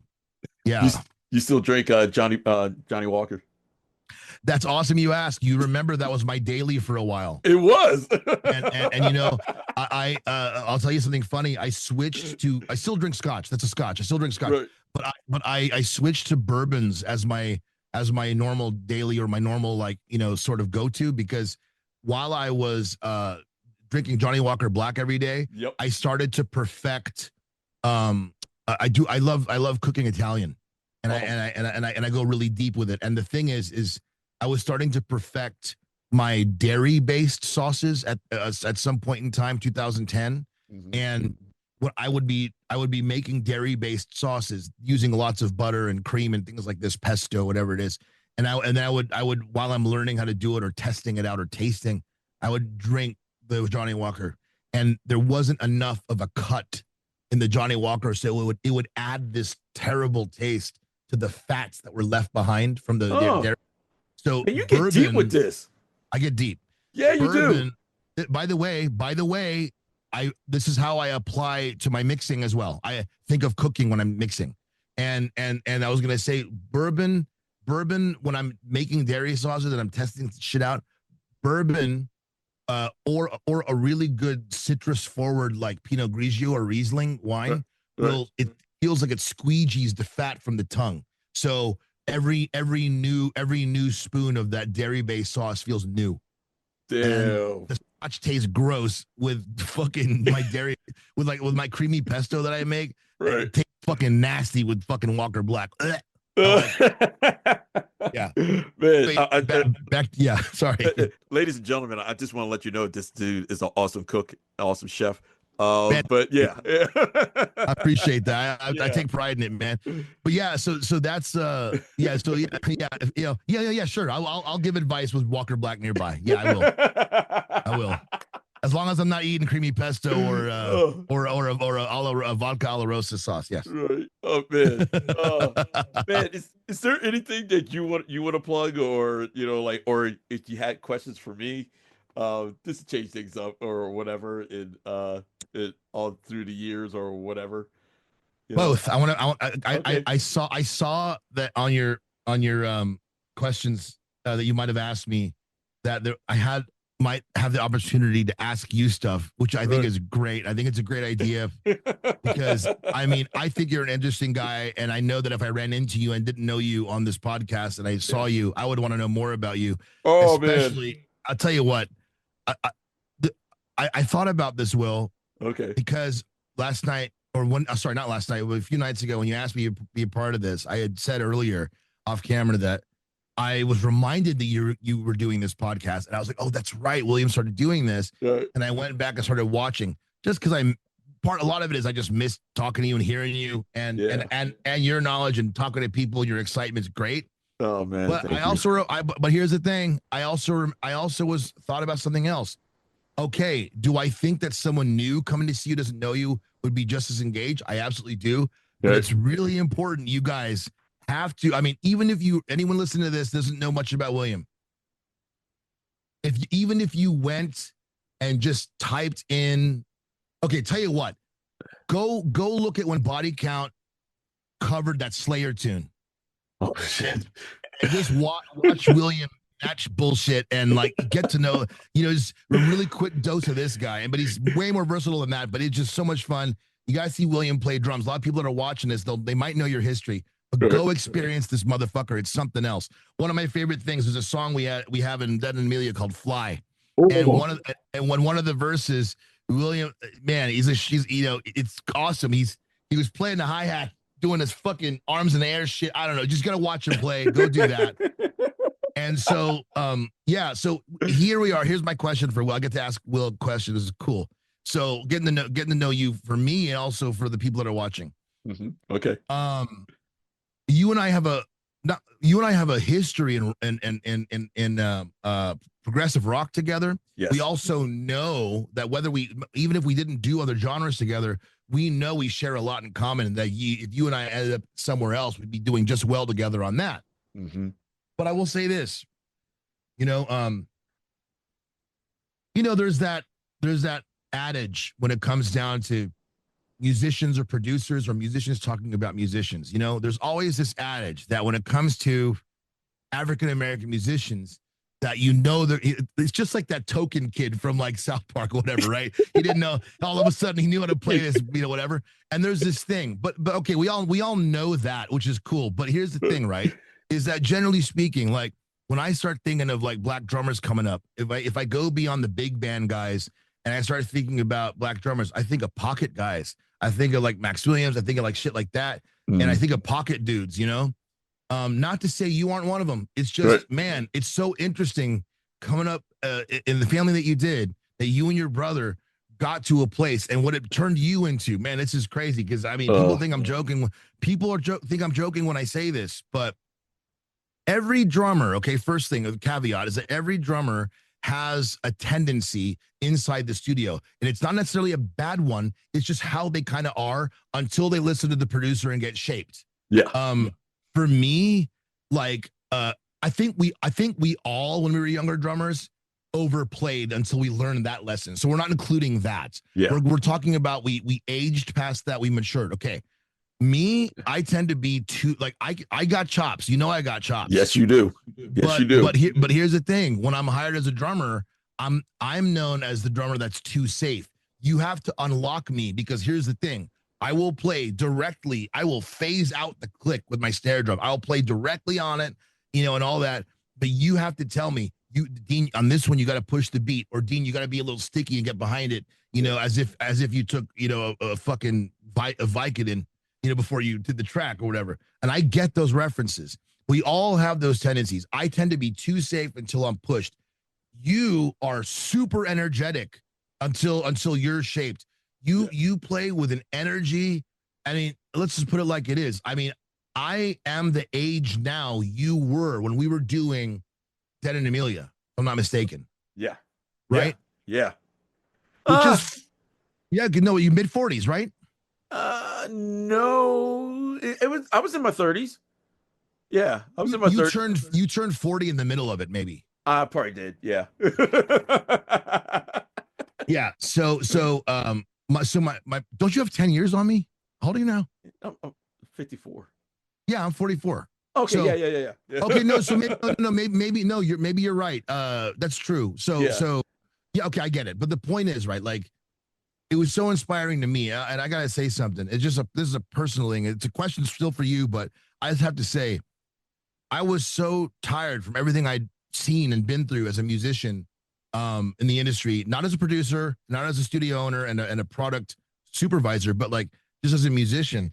I had my chops, I did my practice, you know, and I built up my vocabulary and all these instruments. Yeah, sure. But when William came around, and he's 10 years older than me, you know, he played with an energy, a hunger, and a gumption that reminded me, Dean, that's who you really are too. Yeah. Like, play with a band and play like William. You know, man. and you made me play drums more on off hours. It wasn't a competitive thing. It was just like, man, this guy reminds me that I can do it too. Go enjoy it. Even if I'm not recording anything, just go enjoy the instrument. Yeah. And so you are normally a pusher, not in a bad way. Just when the minute you get in and you're cold, you've got your first coffee down. What happened to your blackness on that? You just you know, like, you pushing, and that's not to say you don't have pocket. Right. It's just, Yeah. like, no, but seriously, what is it in your life? Like, who are you listening to that made you gosh, octane bulletproof drummer? I want to know. Okay, Stuart Copeland. Shit, that's a good one. Yeah. Stuart Copeland is a pusher. That's what I was learning, his style, like that. It wasn't Kiss. It was Stuart Copeland. And I hate, you know, and I noticed that, you know, like, I was always wondering why bands push their songs like they did live compared to the real recording of a record. And someone, you know, pointed this out to me. And it's like, oh, they do that for live stuff, you know, just to have that little push a little bit. And I don't know why, you know, like, he was definitely one of them that pushed a lot. And I noticed that later, especially when I met you, I was listening to more Copeland. I was just listening to him and listening to like a lot of his live stuff, and they were pushing hard. But for that, you know, like, because I was listening to more rock than compared to R&B and gospel. Yeah. Right. But even though I love hip hop at that same time, the rock element still took over. For some reason, the rock music, you know, like, if I was going to do rock, I was doing rock, and not saying that, you know, I couldn't play the R&B stuff. It wasn't. No, you and I would lock in sometimes, and they'd be there. We'd be there. Yeah.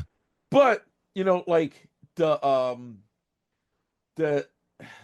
R&B music for me wasn't my thing.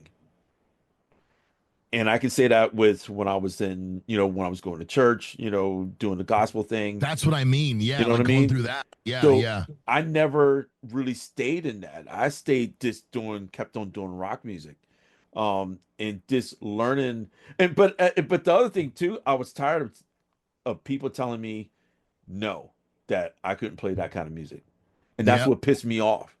And that's the reason why I kept on going doing rock music. Just because I wasn't their skin tone or Yep. whatever, you know, and Yep. that literally, so you know what, I'm gonna do that, but I'm gonna do better than you. So Yep. that was the thing for me, you know, especially for rock music.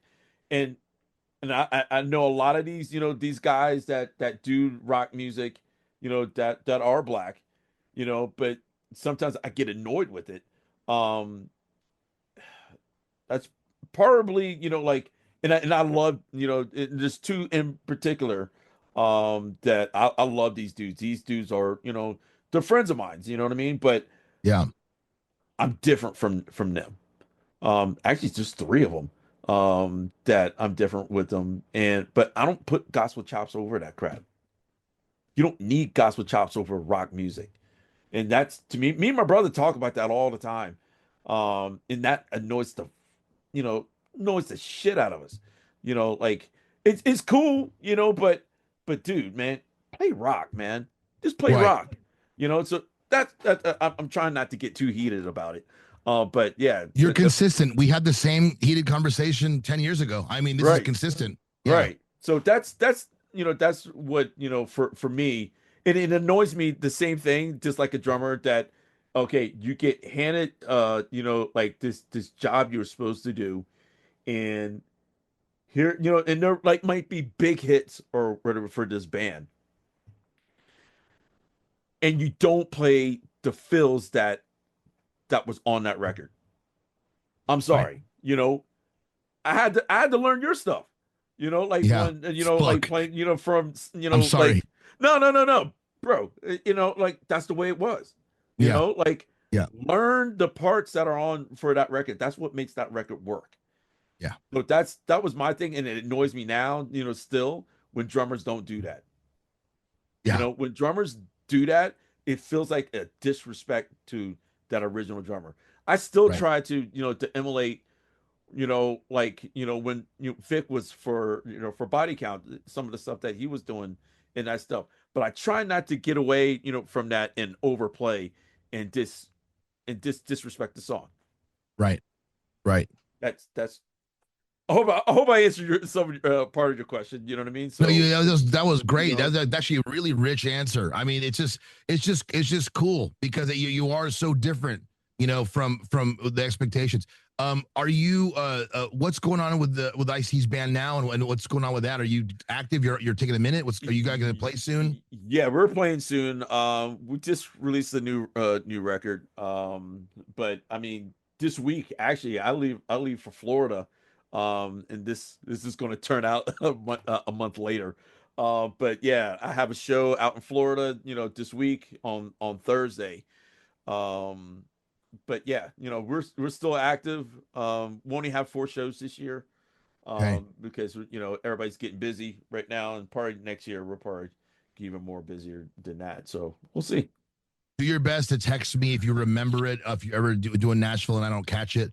And Oh, I'm sure before I answer your next question, which is the plug thing, I'm sure no one else in your podcast has done this yet. Can we just everyone fucking take a goddamn minute here? And I'm pointing at that Grammy behind him. Last thing, that is Williams, by the way. oh, you want Talk to see about that, that. Congratulations. What the dude? fuck? How did you get this? Okay, all right. I want everyone to know this. Oh man, That is okay, Homeboy's fucking Grammy, all dude. right. Dude, Yeah, yeah. right. Huge. Thank Huge. you, man. Thank you. Yeah. Can you just a quick how'd that happen? We did a song called Bum Rush. And that was, man, we were going through some bands, man. That was even on that list, and Meshuggah was on that. I was Holy like, shit. yeah, Meshuggah.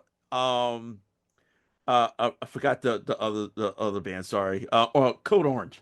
Was on that list too, and Orange. and I was like, I didn't even bother even watching the Grammys at all. Wait, Code Orange, those kids, those like that weird band with a girl in it, Reba's in it. I don't think so. No, no, Okay, no. okay, go Yeah. ahead. So I'm thinking about something Um, else. Yeah. but yeah, I wasn't even watching it, and I heard that because I mean we got snuffed before. Um, that was 2 years before that. I was like in 2018. This is 2020, for this thing, but I wasn't expecting it. And then my phone started blowing up. Like a good friend of mine named Tone, actually was the first person to blow up my phone. Like, dude, you you won. I'm like, nah, you're lying to me. I wasn't believing that at all. But no, and I looked on the Grammys.com or whatever just to confirm it or whatever, and I'm like, oh my God.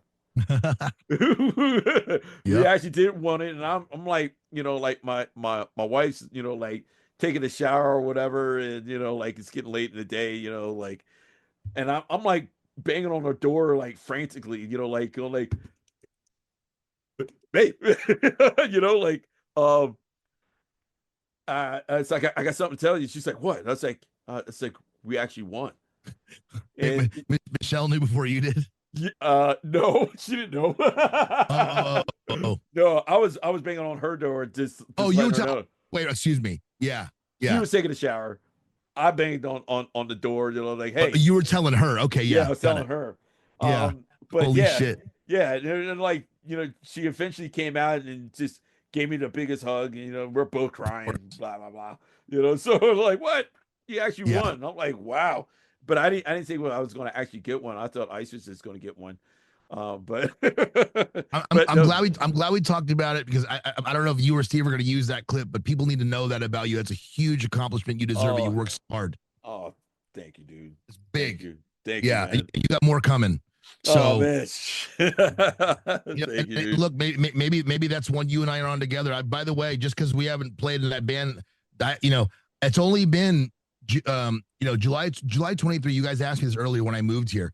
July 23 is when I moved here, and this is part of my, I guess, part of the plug thing. We'll get there, but the point is that was building the studio out, had this all built out, and then basically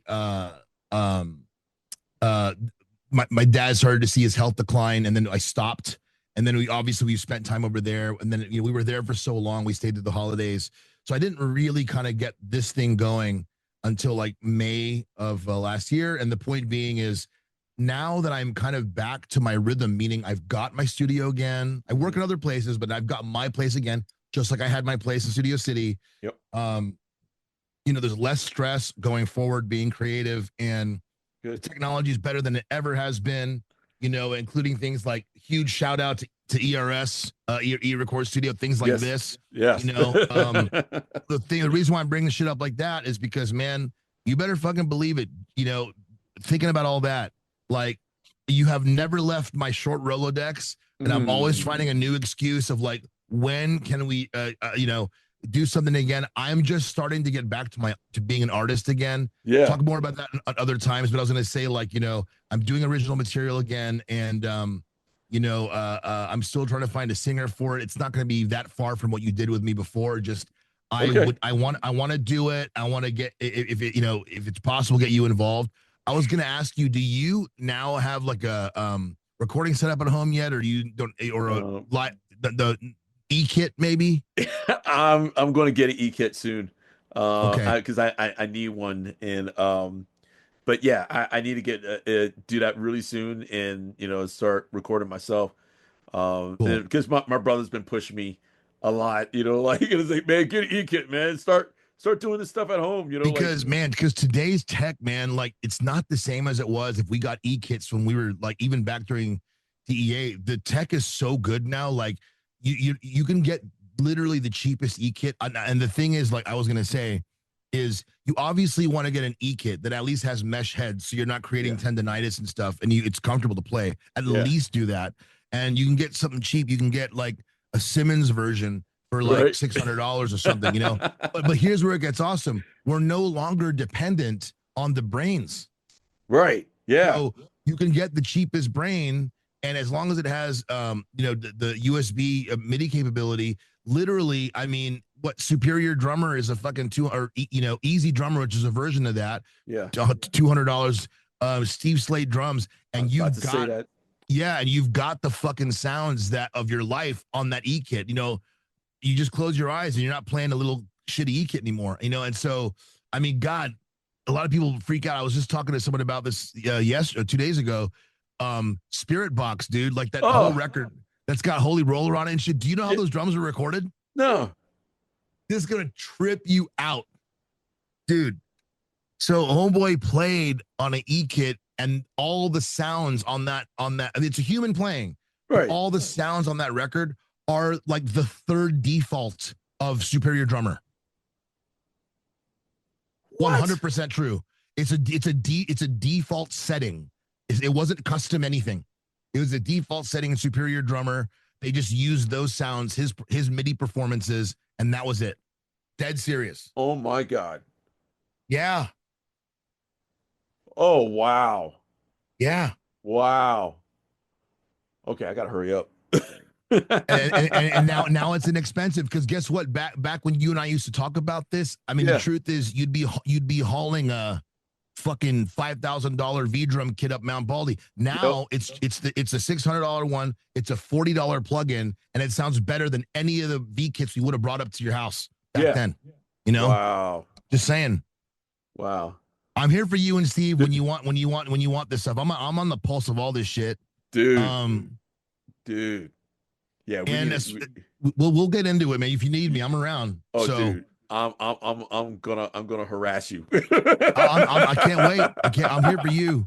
But yeah, as far as plugging anything goes, you know, as I said to you and Steve, not much. I'm again, I am blessed that you people keep hiring me. Yeah. But I will say I'm just proud of all the records I've been doing. And just to highlight some of the most recent ones. Really amazing indie rock artist out of Bristol, UK, Amel Rose. I did her last two records. You know, Candlebox Wolves was a really fun one for me for all kinds of reasons. You know, I'm just, you know, I'm doing my thing here. I'm really enjoying. I'm in Nashville, Tennessee now. I used to be in LA with Will. Yep. But yeah, I'm available. I've got a beautiful private studio, and I'm making anything from Americana and country singles and records to all the weird EDM shit and everything in between. I've got a new record for this band called Anova Skyway. Oh. So William, this vibe would be inside that whole like Carnival Tesseract thing. Really? You know what I mean? Yeah, and really good, really cool stuff.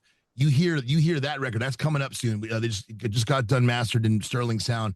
You're gonna you might have some weird questions about those guitar tones. They are the giantest guitar tones I've ever gotten in my life. Really? Okay. The drums are thick as shit. So Anova Skyway's coming out, and I'm just here. You know, if we're doing a sad indie track, or you know, that sounds like it was recorded in 1972, or we're going full on and we're doing, you know, you want to do North Lane and Architects and all that, I'm here for you. You want to go Chris Stapleton and do a live country record? Yeah. Let's go. Let's do it. I just did that for Billy Driscoll from the UK. His record's coming out. We're in the middle of production now.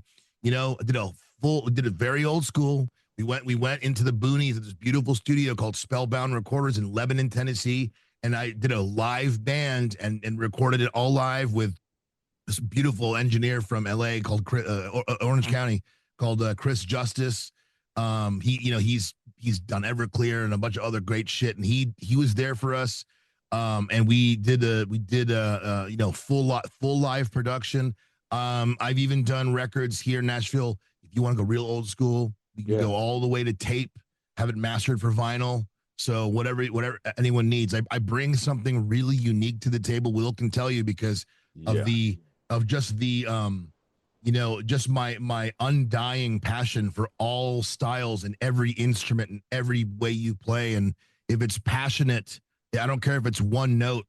If it's passionate, I want to be a part of it. Yeah. Damn. Dean. Thank you for being on this show, man. I said to Steve, I said to your producer, it was an excuse to talk to you where I knew we were sitting here for an hour at least. Right. So I took it for that reason. But thank you so much for wanting to talk to me. And, you know, I've never been asked to do something like this to this degree where People All get right. to actually kind of get to know me. And you know what? Probably wouldn't have gone too well, because if it was anyone else I didn't like, Yeah. I would say fuck you a lot and I would have hung up.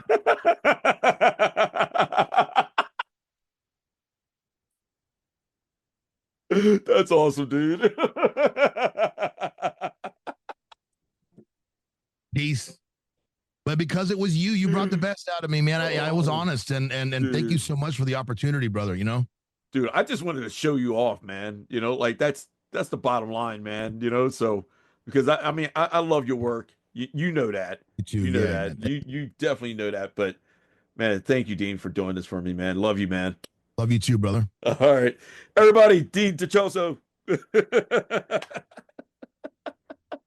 Yeah, there you go. There you go. I don't know why I went for that, but I thought it felt right. Flexing. Yes. Rock and roll, man. All right, man. Later on, man. Hey, what's up, y'all? This is Will Dorsey Jr. Talk Music Podcast. If you like what you see, please hit that subscribe button.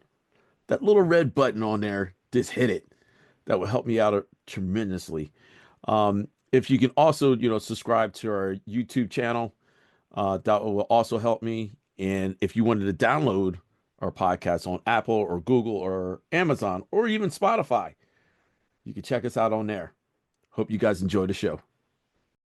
Today's episode is brought to you by our sponsor, eRecord Studio, the new way musicians rehearse, record, and share their eRecord sessions on social media. Visit ERS on eRecordStudio.com. Download this amazing app on Google and Apple Apps stores. Visit us on www.TalkMusicPodcast.com. Subscribe to our YouTube channel. Download our podcast on Apple, Google, Amazon, and Spotify.